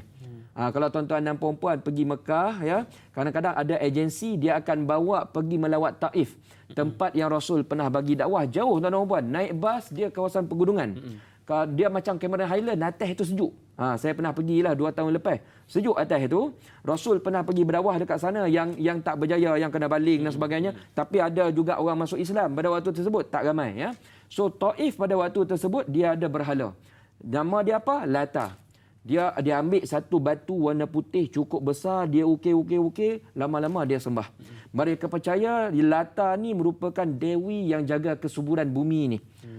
That's why dia apa? Dia sembah. Diagungkan, disembah oleh Bani Saqif. Bani Saqif ni grup yang duduk ke Taif pada waktu tersebut. Itu Lata tuan-tuan dan puan-puan. Mereka percaya Lata ni asal dia ada seorang lelaki. Kerja dia bila setiap kali orang datang mengerjakan haji, dia tumbuk padi, dia tumbuk tepung, dia bagi jemaah haji ni free, dia belanja. So orang ni dulu nama Lata ni baik. Lalu depa ni kagum dengan kebaikan orang tu. Daripada orang tu dia kagum, lama-lama dia angkat upgrade jadi apa? Tuhan. Itu perkataan dia, merapu. Betul tak? Itu perkataan dia, merapu. Dan akhirnya ketika Islam telah sebar, Rasul telah menakluk Mekah pada waktu tersebut, berhala yang bernama Lata ini dihancurkan. Nabi utus sahabat namanya Mughirah bin Syu'bah dan juga Abu Sufyan pergi ke Taif, hancurkan Lata, depa bina masjid dekat kawasan tu. Itu yang pertama, Lata. Nombor 2, Uzza. Baik. Uzza ni siapa pula Ustaz? Uzza ni pun berhala. Berhala yang diambil daripada nama Al-Aziz. Uzza ya. Satu pokok besar yang berada di daerah Nakhlah antara Mekah dengan Taif. Soalannya macam ni. Ni Mekah, ni Taif. Yang saya kata pergi tu 5-6 jam naik bas tu tuan-tuan. Taif ada Lata. Uzza ni kat mana? Kawasan nama dia Makhlah, tengah-tengah. Antara Taif dengan Mekah. Dekat situ dia tuan-tuan dan puan-puan ya. Dia juga dikenali sebagai dewi penyembuh. Jadi depa ni kalau ada problem sakit ke apa, dia pergi dekat mana? Dekat Uzza. Akhirnya dihancurkan juga oleh siapa? Sahabat Rasul, Khalid Al-Walid. Pakar perang kita ya. Nombor 3, wa manat as-salisatal ukhra. Manat pula siapa? Manat ni tuan-tuan dan puan-puan berhala juga. Dia berada di daerah Mushallal, di Mushallal daerah di Qudaid. Ini kawasan tempat ni nama Arab tuan-tuan dan puan, berada di tepi laut. Tempat dia dekat mana? Ni antara Mekah dengan Madinah pula. Itu kawasan dia. Mekah dengan Madinah. Selalu disembah oleh orang Madinah. Bani Khuza'ah, Aus, Khazraj. Bagi mereka ni Tuhan dia. Nama dia siapa? Manat. Manat. Mereka kalau tunaikan haji dekat Mekah, orang zaman dulu Arab Jahiliah, tuan-tuan dan puan, Nijah nak maklumkan, mereka pun buat haji. Tapi haji merapu lah. Betul saya kata, haji merapu. Mereka kalau tawaf, telanjang. Allah. Memang merapu betul. Ini zaman sebelum datang Islam. Ya. Mereka pun percaya. Kenapa dia buat haji? Sebab kan kita cakap mereka ni ada kepercayaan saki baki daripada zaman Nabi Ibrahim. That's why ada menyerupa tu sikit. Tapi mereka punya merapu, mereka sebelum nak pergi tunaikan haji dekat Mekah tu, dia pergi dulu dekat Manat. Berhala Manat ni, mereka sembah-sembah dulu. Daripada situ kita panggil mikot lah. Mikot mereka. And then sepanjang mereka jalan, dia buat talbiah. Kan kita ada buat talbiah, labbaik Allahumma labbaik. Itu talbiah kita, besarkan Allah. Mereka buat talbiah, dia sebut nama Manat. Allah. Itu kesesatan mereka pada waktu tersebut. Wallahu alam, demikianlah sebab sedikit pengenalan kita tentang berhala-berhala pada zaman tersebut yang disebut dalam Al-Quran. 3 ni chief dia paling power. Wallahu a'lam. Baiklah Ustaz, terima kasih atas pencerahan. Jadi ini 3 nama berhala yang boleh kita tahu, ketua kepada berhala-berhala ya. Jangan pula Ustaz letak nama anak Muhammad Lata, Muhammad Uzza. Betul. Sedap Ustaz. Kau jangan merapu. Lepas tu orang tanya, apa letak nama Muhammad Uzza ni? Ada nama dalam Quran. Kau jangan merapu kan. Kan dia letak Firaun pula nama, jangan kan. Jangan asal ada nama dalam Quran kita pun letak. Jangan. Betul. Tengok juga siapa. Hati-hati Ustaz kalau kita hati-hati. meletak kepada nama anak kita. Baiklah Ustaz dan sedang penonton. Saya tertarik soalan yang diajukan oleh sahabat kita di Facebook. Soalan yang diajukan oleh Aizul Amir. Assalamualaikum Ustaz dan Da'i. Waalaikumsalam. Allah berfirman dalam ayat 26 mengenai syafaat tidak berguna selagi mana tidak mendapat izin dari Allah Subhanahu Wa Taala, termasuk para malaikat dan bahagi siapa yang dia kehendaki dan dia redai sahaja yang diizinkan memberi syafaat. Ada 3 soalan, kita pergi satu persatu Ustaz. Yang pertama, apakah syafaat malaikat-malaikat yang akan diberikan setelah diizinkan oleh Allah, dan adakah benar bahawa para malaikat seperti malaikat Jibril, Mikail akan memberi syafaat di titian sirat berdasarkan jumlah bilangan selawat kepada Rasulullah sallallahu alaihi wasallam. Jadi kita pergi pada soalan pertama tentang syafaat para malaikat Ustaz. Silakan. Baik, terima kasih banyak kepada soalan yang datangnya daripada Tuan Aizul Amir. Ini soalan dari mana? Facebook ya? Facebook. Betul, soalan daripada Facebook bertanya tentang ayat 26. Minta tuan-tuan dan puan-puan tengok ayat 26. Tadi saya sembang ayat 19, ayat 20. Kita terus langkau sikit ayat 26 bunyinya. Wa kam min malakin fis samawat la tughni syafa'atuhum syai'a illa min ba'di an ya'dhanallahu liman yasha' wa yarda. Maksudnya apa?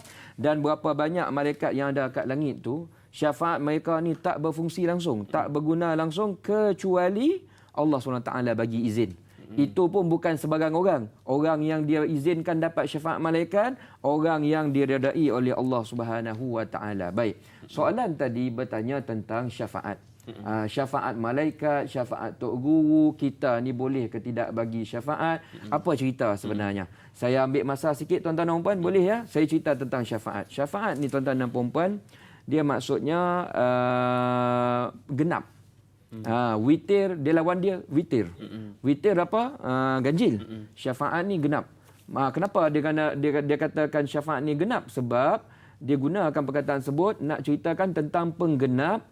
Ia merupakan satu bentuk pertolongan yang Allah Subhanahu Wa Taala bagi izin pada hari kiamat untuk orang-orang kalau mereka nak selamat daripada seksa neraka, kalau mereka nak selamat masuk ke syurga-Nya Allah Subhanahu Wa Taala. Even syafaat ni pun boleh berlaku ketika dalam alam kubur.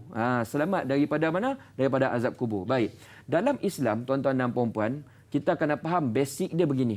Man zalladhi yashfa'u indahu illa biizni. Itu basic tuan-tuan dan puan-puan. Ayat apa tu? Ayat kursi. Allah SWT kata tak ada siapa pun nak boleh selamat, nak bagi endorsement pada hari kiamat kecuali, kata Allah SWT, orang yang kami bagi izin saja. Maknanya ni kontraktor bertauliah tu perkataan lah lebih kurang. Yang kami bagi tauliah aja baru boleh bagi projek. Nampak tak? Yang lain tak ada nak mandai-mandai. Jangan main sana dekat sana hari kiamat kami full control. Tu cerita dia. So Allah SWT kata memang ada makhluk-makhluknya yang Allah bagi izin nak boleh selamatkan orang. Siapa? Pertamanya tuan-tuan dan puan-puan, Rasulullah sallallahu alaihi wasallam. Ini semua kita tahu. Rasul ada syafaat yang besar. Ini lesen paling besar lah. Kontraktor kelas A lah kita sebut. Ini bahasa kita tuan-tuan dan puan-puan, dia nak bagi faham ya. Rasul boleh bagi syafaat kepada cukup ramai umat dia. Ini kita bacalah macam-macam bentuk syafaat Rasulullah sallallahu alaihi wasallam. Itu yang pertama. Yang lain syafaat Al-Quran. Quran yang kita baca lah ni tuan-tuan dan puan-puan, nanti hari kiamat masa tu baru kita nampak betapa bernilainya Al-Quran. Waktu kita tengah desperate, kita tengah takut, kita tengah risau, stres, muka dalam Al-Quran cakap muka bukan apa, bukan pucat dah, muka biru. Muka biru. Ya, ada dalam Al-Quran. Dia punya pucat sampai muka biru, darah langsung tak ada. Kenapa? Tahu tak sebab apa, Hakim? Tu dah nampak kawan-kawan tolong-tolong dalam neraka. Itu cerita hari kiamat tuan-tuan dan puan. Dan kita tahu ni dulu kawan-kawan aku minum kopi sama ini. Depa last masuk neraka, maknanya aku macam mana?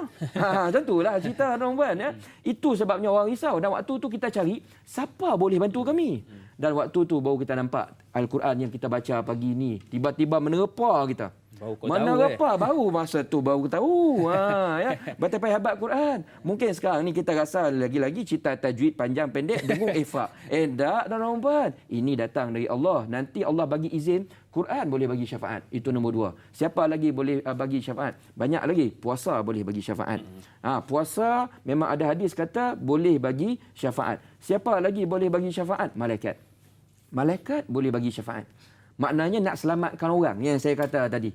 Dia akan datang kepada Allah, dia minta ampun on behalf. On behalf siapa? On behalf Ashraf, on behalf Hakim, on behalf orang-orang lain yang baik-baik. Itu pun kata Allah SWT, orang yang kamu nak minta maaf kan ni, nak bagi syafaat ni, pastikan kami pun dah bagi endorsement. Orang ni jenis orang baik. Tak ada orang mengapu-mengapu tiba-tiba nak selamat. Jangan haraplah tuan-tuan dan puan-puan. Malaikat ni pun picky kita kata. Dia pilih-pilih orang juga. Malaikat. Siapa lagi tuan-tuan dan puan-puan? Kalau kita ada anak, ni hadis ada cakap. Ya. Kalau kita ada anak, anak tu meninggal waktu kecil. Boleh bagi syafaat kepada mak bapak dia sahaja. Tu cerita dia. Dan kemudian ada satu lagi, orang-orang soleh. Orang soleh boleh bagi syafaat tuan-tuan dan puan-puan ya. Orang-orang yang baik, orang-orang yang beriman ya. Dan termasuklah kalau tuan-tuan dan puan rasa soleh, bolehlah nanti bagi syafaat. Tapi macam saya ni setakat ni rasa saya ni solehlah sangat. Solehlah sangat. Kita jenis sedar diri tuan-tuan dan puan. Fala tuzakku anfusakum. Mintalah doa daripada tok-tok guru kita, para alim ulama yang cukup ramai yang baik-baik yang ada kat Malaysia ni. Wallahu a'lam. Baiklah Ustaz, terima kasih atas pencerahan. Maknanya hari ini jangan kata Ustaz tak apalah buat maksiat. Akan ada syafaat. Relaxlah, jangan. Sebab apa? Sebab kalau kita jadi baik, kita mampu memberi syafaat kepada orang, dan jikalau kita baik, orang akan berikan syafaat kepada kita. Ustaz sebut tadi antara pemberi syafaat yang pertama ialah Rasul. Ini kelas A Ustaz. Yang kedua puasa pun boleh, ketiga malaikat pun boleh, Quran. Dan yang keempat anak meninggal ketika kecil, dan banyak lagi Quran dan sepertinya dan sebagainya. Jadi hari ini jom kita jadi orang yang baik, bukan apa? Untuk kita bagi syafaat kepada orang dan jadi orang yang baik supaya kita pun dapat syafaat seperti mana yang disebutkan tadi, Rasul, puasa, malaikat dan sebagainya. Jadi baiklah sidang penonton yang dirahmati Allah sekalian. Bila sebut tentang perbincangan kita pada pagi ini, jadi saya fikir setakat itu sahajalah kita punya perbincangan Tanyalah Ustaz di TV3, dan insya-Allah kita akan berehat di sini untuk TV3 dan teruskan menonton rancangan Tanyalah Ustaz di TV9. Tanyalah Ustaz, biar tahu jangan keliru. Allahumma arhamna bil Quran waj'alhu lana imaman wa nuran wa hudan wa rahmah. Allahumma dhakkirna minhu ma nasina, allimna minhu ma jahilna, warzuqna tilawatahu.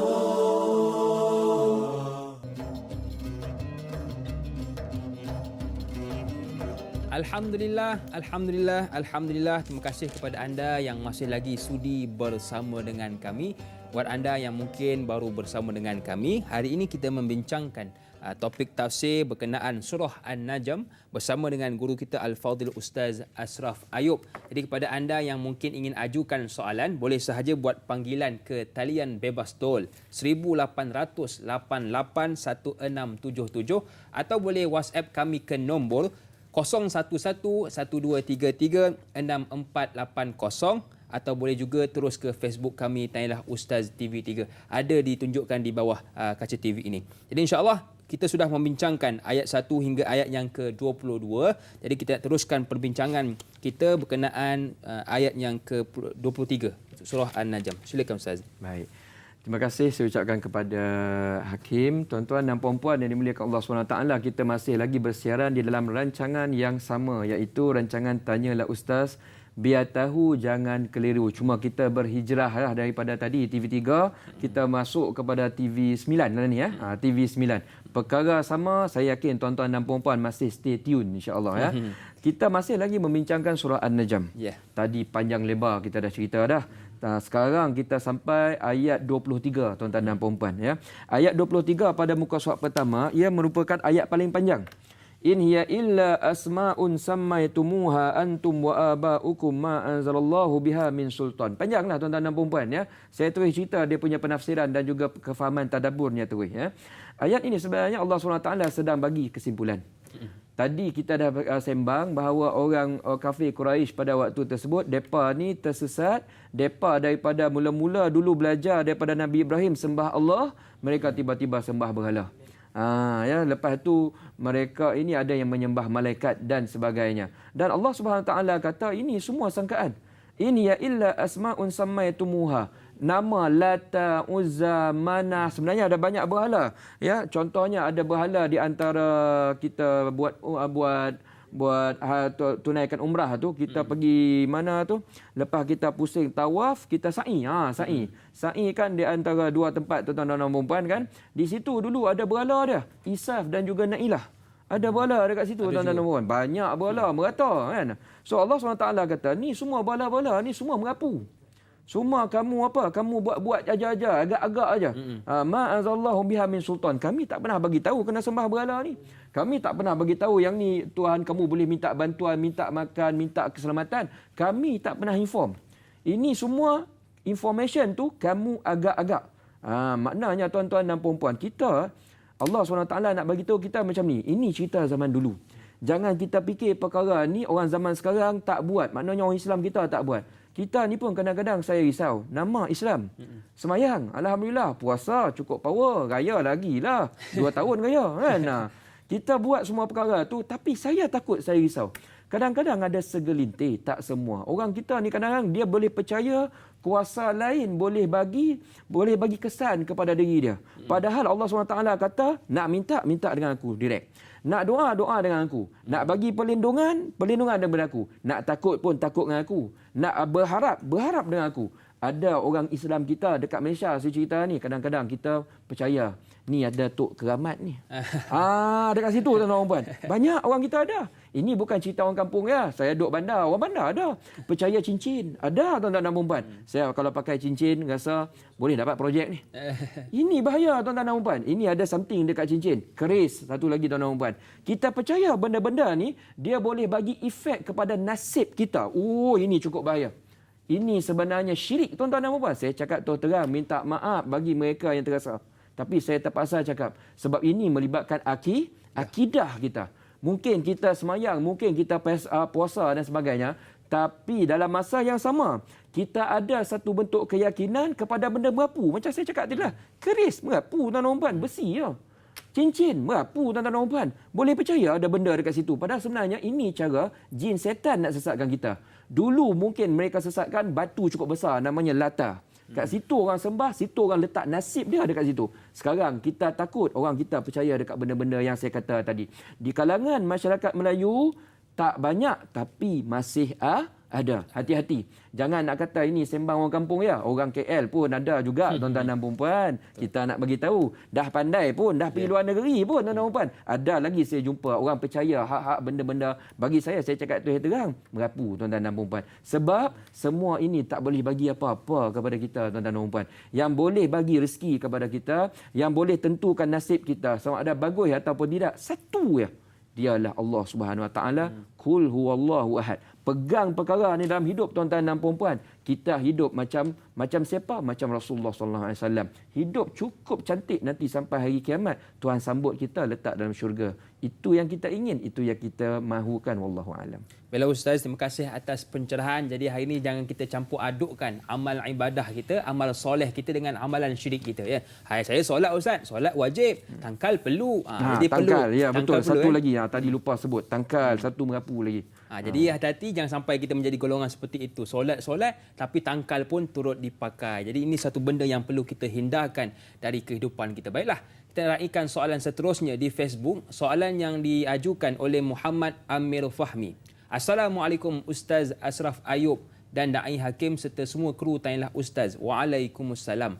Dalam ayat 30 ada menerangkan tentang Allah lebih mengetahui akan orang yang sesat dari jalannya dan dialah jua yang lebih mengetahui akan orang yang mendapat hidayah petunjuk. Soalan saya, bagaimanakah cara kita nak tahu ciri-ciri orang yang sesat dan petanda orang yang mendapat hidayah petunjuknya? Mohon petunjuk dari Ustaz dan Da'i. Assalamualaikum. Waalaikumsalam. Terima kasih kepada Amir Fahmi yang bertanya tentang, yalah Ustaz, kadang-kadang hari ini kita ada golongan yang sesat, ada golongan yang dapat hidayah. Macam kawan kita lah, ada yang baik, ada yang buruk. Macam mana nak tahu Ustaz tanda dia dapat hidayah dan tanda dia ni orang yang sesat? Silakan. Baik, terima kasih banyak. Soalan daripada Tuan Muhammad Amir Fahmi bertanya tentang kita ni hidup-hidup waktu sekarang ni, kita berada dalam satu masyarakat ni, kalau orang Melayu kita lah, semua orang Islam. Semua baik kan? Betul. Semua orang Islam, alhamdulillah, semua mengucap pagi daripada kecil. Pagi tadi kalau kita semayang lah, kita mengucap sebenarnya asyhadu alla ilaha illallah wa asyhadu anna muhammadar rasulullah. Cantik dah. Tapi macam mana sekarang ni, next question, kita nak tahu siapa yang berada hidup dia tu jalan hidayah ataupun hidup dia tu masih jauh daripada hidayah. Ya, masih kita tak adalah panggil sesat macam sembah berhala, dak. Tapi dia sesat maksudnya dia jauh daripada hidayah. Baik, jawapan dia mudah. Cuba tengok ayat 29, tengok ayat 30. Allah SWT dah bagi description dah tuan-tuan dan puan-puan. Orang yang sesat ni, dia fokus hidup dia cari apa? Orang yang mendapat hidayah ni, fokus dia cari apa? Orang yang sesat, saya nak beritahu awal-awal, sesat ni bukan maksud sesat sembah berhala. Sesat ni maksudnya fokus dia bukan cari Allah. Bukan cari redha dalam hidup dia. Kata ayat 29, fa'arid amman tawalla an zikrina wa lam yurid illa al-hayatad dunya. Maknanya apa tuan-tuan dan puan-puan? Orang yang sesat daripada jalan akhirat ni, dia hidup dia pagi-pagi tuan-tuan dan puan, dia bangun dia banyak fikir dunia. Wa lam yurid illa al-hayatad dunya. Dia fikir tiap-tiap hari, dia terus bangun dia fikir nak cari duit, nak ligan cari naik pangkat, nak harta, nak orang puji. Itu yang dia cari tiap-tiap hari. Dalam hidup dia, dia tak kisah zikir berapa banyak, baca Quran berapa banyak. Itu tak ada dalam dia punya to-do list. Dia to-do list dia apa? Dia nak cari dunia. Dia fikir macam mana nak cari lagi banyak duit sampai sanggup langgar hukum Allah. Tak kira halal haram, sanggup tipu orang. Orang macam ni yang sebenarnya Allah SWT kata dia tak dapat hidayah. Bahaya. Maknanya dia tak letakkan agama di dalam prioriti kehidupan dia. Prioriti kehidupan apa? Maknanya apa yang Tuhan cakap dalam Al-Quran, apa yang Rasul cakap dalam hadis, dia rasa benda tu tak penting. Tu perkataan dia tuan-tuan dan puan. Orang macam ni lah kata Allah SWT, orang yang sebenarnya jauh daripada hidayah Allah SWT. Hidayah ni tuan-tuan dan puan, saya cakap terus terang mahal. Mahal sangat tuan-tuan dan puan. Saya banyak jumpa orang yang pegang betul-betul Quran Sunnah ni, Hakim. Kadang-kadang kita tengok, saya cakap tu terang, waktu saya di Mesir dulu tuan-tuan dan puan, saya ada jumpa tok guru saya, cukup kaya. Aduh, cukup kaya. Dia berniaga minyak tuan-tuan dan puan. Minyak ni dia bukan jual stesen minyak, tak main lah. Dia jual, hari ni aku nak jual 4 kapal. 4 kapal. Dia cerita macam tu tuan-tuan dan puan. Tok guru, dia tok syekh tapi jual minyak, punya kaya. Tapi sangat zuhud tuan-tuan dan puan. Kita borak dengan dia, dengar dia cakap, hati kita tenang. Sebab dia banyak cerita akhirat, banyak cerita takwa dan sebagainya. Saya juga ada jumpa tok guru yang hidup biasa-biasa. Biasa-biasa. Tapi saya nampak dia ni berpegang betul pada Quran Sunnah. Saya nampak mereka ada satu perkara yang sangat mahal yang selama ni kita cari. Ketenangan dalam hidup. Allah. Ini yang kita panggil. Kita tuan-tuan dan puan, saya cakap terang, anda semua yang sedang mendengar faham apa yang saya cakap. Bila umur kita sampai tahap 40, 50, kita dah tahu dah benda paling mahal dalam hidup yang kita nak cari ini adalah kebahagiaan. Kita nak hati tenang. Kadang-kadang kita fikir hati tenang bila duit ada. Rupa-rupanya bila duit banyak, rata banyak, kita makin pening. LHDN nak kejar, nak kena bayar zakat, nak urus rumah, makin pening tuan-tuan. Tapi akhirnya kita dapat tahu ketenangan datang daripada Allah SWT. Wallahu a'lam. Baiklah Ustaz, terima kasih atas pencerahan. Jadi antara tanda-tanda orang ni jauh dengan hidayah Allah Subhanahu Wa Taala ialah terlalu sibuk memikirkan dunia. Jadi hari ini terseimbarkan dalam sibuk mengejar dunia, jangan lupa untuk kita mengejar juga hal-hal akhirat. Jadi insya-Allah berehat sekali lagi dalam rancangan Tanyalah Ustaz kembali selepas ini. Biar tahu, jangan keliru.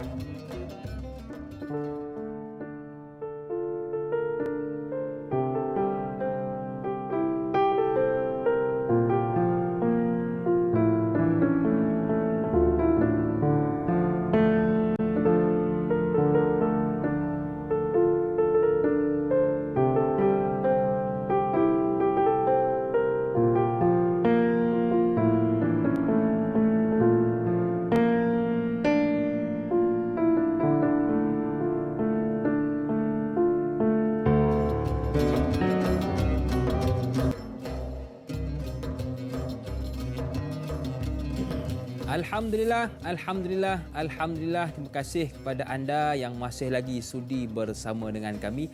Pejam celik kita sudah berada di penghujung rancangan Tanyalah Ustaz, biar tahu jangan keliru.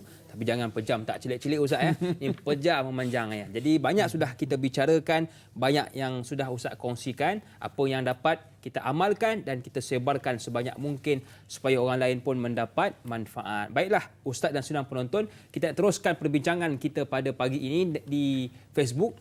Ada satu soalan yang diajukan oleh sahabat kita, Sahziatul Siddiq. Assalamualaikum Ustaz dan Da'i. Waalaikumsalam. Ayat 33 dan 34. Apakah yang dimaksudkan? Maka tidaklah engkau melihat orang yang berpaling daripada Al-Quran dan dia memberikan sedikit daripada apa yang dijanjikan lalu menahan sisanya.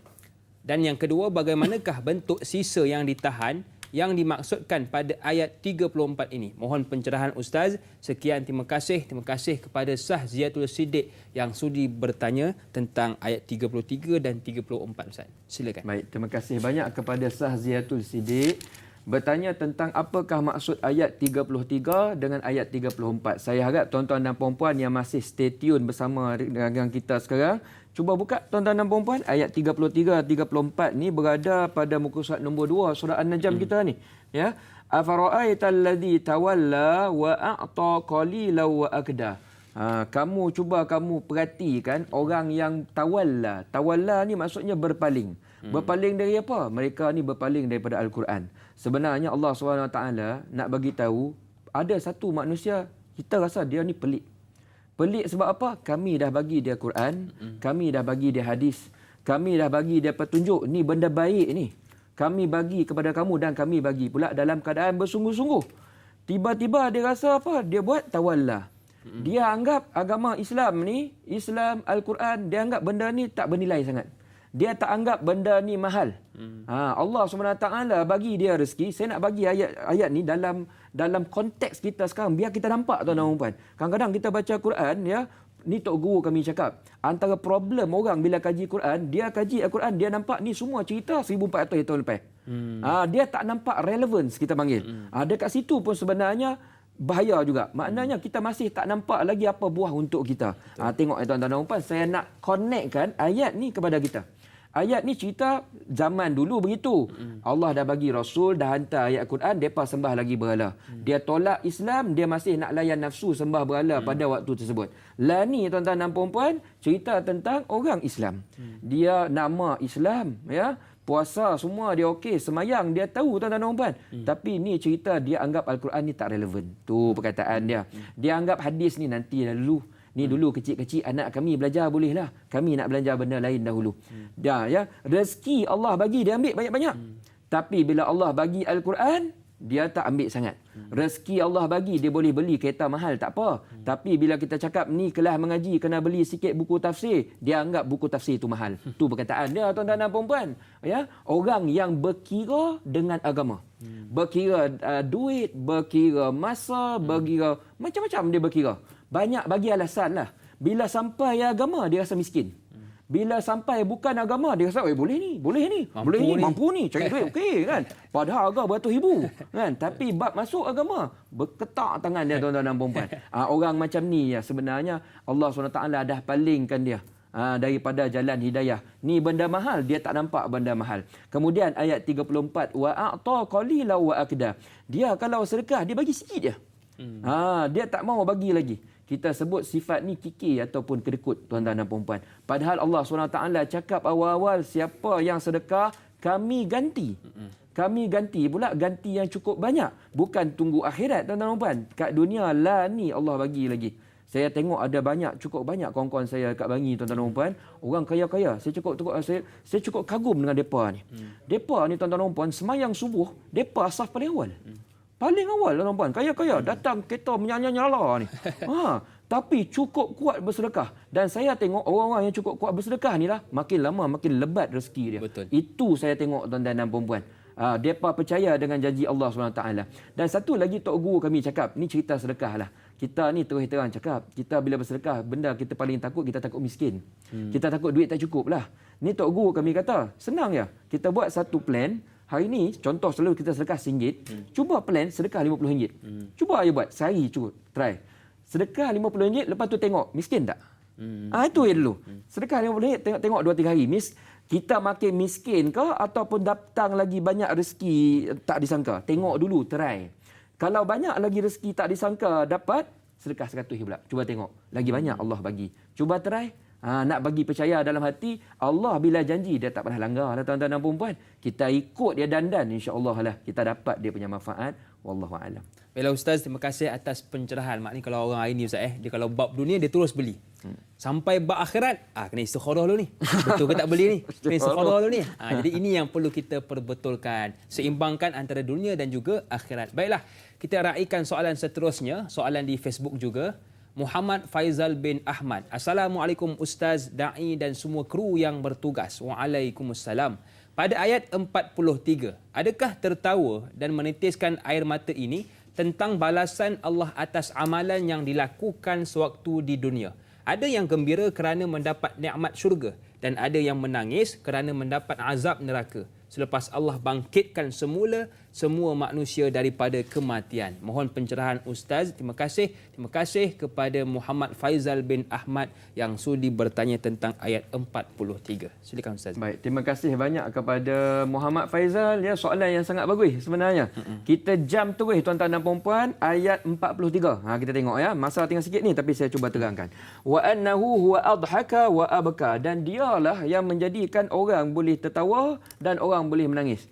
Orang boleh gembira, orang boleh sedih. So gembira dengan sedih ni sebenarnya cerita tentang apa? Dua-dua dunia. Dekat dunia lani pun kita ada gembira, kita ada sedih. Di akhirat pun nanti ada manusia gembira, ada manusia bersedih. Banyak ayat Al-Quran cerita begitu. So Allah SWT nak beritahu begini. Kita kat dunia ni tuan-tuan dan puan-puan, sebenarnya Allah SWT nak luruhkan pemikiran. Kita kalau kita happy, sebagai contoh, kita happy sebab apa? Contoh macam Hakim, kan? Happy, alhamdulillah USIM dah habis, dapat pointer bagus, lepas tu dapat konvo dan sebagainya. Kita rasa happy benda tu tuan-tuan dan puan. Tak salah untuk happy dengan kejayaan. Tak salah. Cuma Tuhan nak ingatkan, kamu happy ni bukan sebab kamu belajar. Bukan sebab kamu sungguh-sungguh. Tak. Kamu happy ni kami yang bagi kejayaan tu kepada kamu. Maknanya ayat Al-Quran ni dia nak bagi kita punya kepala minda ni pusing macam mana pun episod kehidupan kita sebenarnya datang daripada siapa? Allah SWT. Dia nak bila kita happy, jangan ingat sebab kita pandai, sebab kita terror. Dia nak kita happy, boleh. Tapi ingat ni Allah yang bagi izin. Maknanya makin dapat kejayaan, kita makin tunduk baik dengan Allah SWT. Itu yang dia nak dalam ayat ni. Wa annahu wa adhaka. Dalam masa yang sama, masa kita hidup ni pun ada berita sedih kita dapat. Lah ni tuan-tuan dan puan-puan, musim PKP ni ada orang sedih sebab ada saudara mara keluarga meninggal sebab Covid. Ada sekarang ni ekonomi tengah shrink ni tuan-tuan dan puan-puan. Ada orang kena buang kerja dan sebagainya. Ada bisnes melingkup tuan-tuan dan puan-puan. Dah bertahun bina, 3 bulan datang dia punya angin Covid, hancur tuan-tuan dan puan-puan. Ini cerita kita down pula, bersedih. Kata Allah SWT, letak Tuhan dalam hati. Kami bila bagi kamu ujian, kami sebenarnya sedang prepare nak bagi kamu rezeki besar. Tapi kamu kena sabar. Kata Allah SWT. Dulu para alim ulama, tuan-tuan dan puan, ni saya belajar daripada tok guru yang faham agama. Depa kalau ada musibah, depa senyum. Kami tanya, kenapa senyum? Padahal dapat musibah ni. Betul. Kan? Kita pelik tau. Kita pelik. Kita musibah mula menyalah orang, menyalah tu. Semua benda kita sana. Muncung punya panjang. Kan? Pinocchio jadi muncung dia. Kan? Orang faham, dia kata dia senyum. Saya tanya, kenapa dia senyum? Dalam keadaan dia sedih jugalah. Dia kata macam ni, saya faham daripada Al-Quran, saya faham daripada hadis. Ayat Quran cakap, fa inna ma'al usri yusra. Tuhan kata di sebalik kesusahan, kami sedang standby. Itu perkataan dia. Kami sedang standby, ada good news kami nak bagi. Cuma good news ni kami akan dapat tengok perangai kamu dekat masa kamu tengah bersedih ni. Kamu ingat Tuhan ataupun tidak? Kamu merapu ataupun tidak? Kalau merapu, good news kami simpan dululah. Tapi kalau makin ingat Tuhan, makin banyak bersabar. Itu perkataan dia.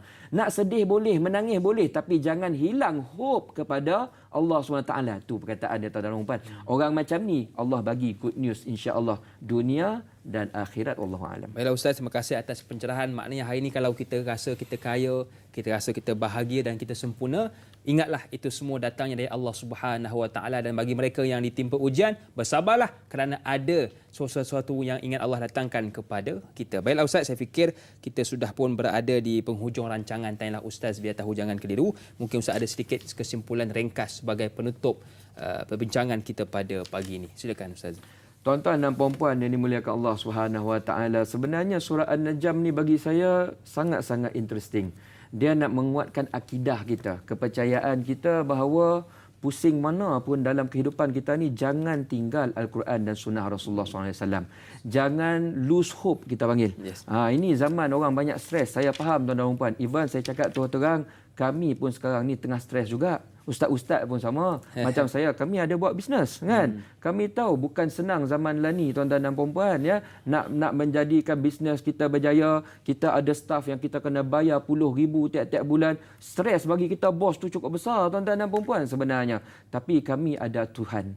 Kami ada Allah SWT. Sama-sama tuan-tuan dan puan, saya nak mengajak ni, bila kita didatangi musibah, kita dirundung malang, sama-sama kita sujudkan dahi kita ni, letak dekat bawah, kita jumpa Tuhan kita. Dia baik, selama ni dia jaga kita baik-baik. Dan kalau kita cari dia, kita kejar dia, maknanya kalau kita ada rezeki lepas ni, ada perkara baik dalam hidup kita lepas ni berlaku pada kita, kita pulang kepada Allah SWT. Kita pusingkan kehidupan kita ni, nak cari redha Allah, nak cari kehidupan di akhirat bahagia, dan dia bermula dengan kita menjalani kehidupan di dunia lah ni dengan pemikiran yang betul, tindakan yang betul, usaha yang betul. Nak berjaya ada dua petua, kata orang cerdik pandai.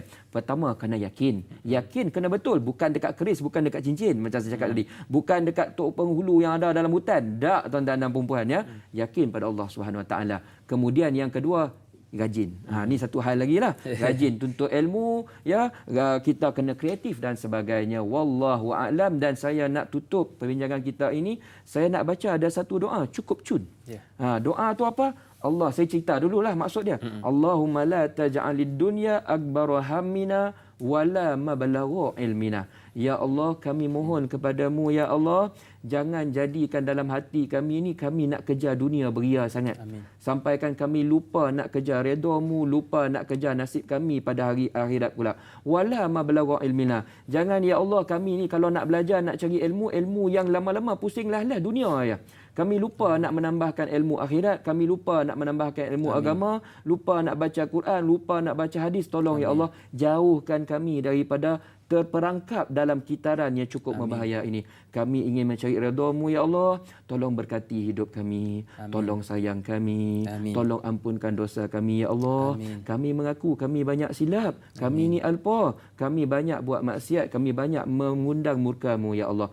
pagi ini kami sama-sama, ya Allah, cukup ramai penonton rancangan Tanya oleh Ustaz pagi ini. Tolong berkati hidup kami, mudahkan hidup kami, tarik kami ke jalan hidayah dan masukkan kami beserta orang yang kami sayang, keluarga kami, anak kami, suami kami, isteri kami, cucu kami, semua orang yang kami sayang, anak-anak buah kami, semuanya berada di dalam lingkungan redha dan juga rahmat-Mu ya Allah ya Rahim ya Zal Jalali wal Ikram. Wa sallallahu ala sayyidina Muhammad wa ala alihi wa sahbihi wasallam. Walhamdulillah rabbil alamin. Amin amin ya rabbal alamin. Terima kasih kepada guru kita yang sudi berkongsi ilmu dengan kita pada pagi ini, dan jangan lupa teruskan menonton rancangan Tanyalah Ustaz biar tahu. Jangan keliru pada esok hari bersama dengan moderator kita Da'i Hilman dan juga panelnya Ustaz Azam Al-Kankari. Topik pengajian hadis, jagalah ibu.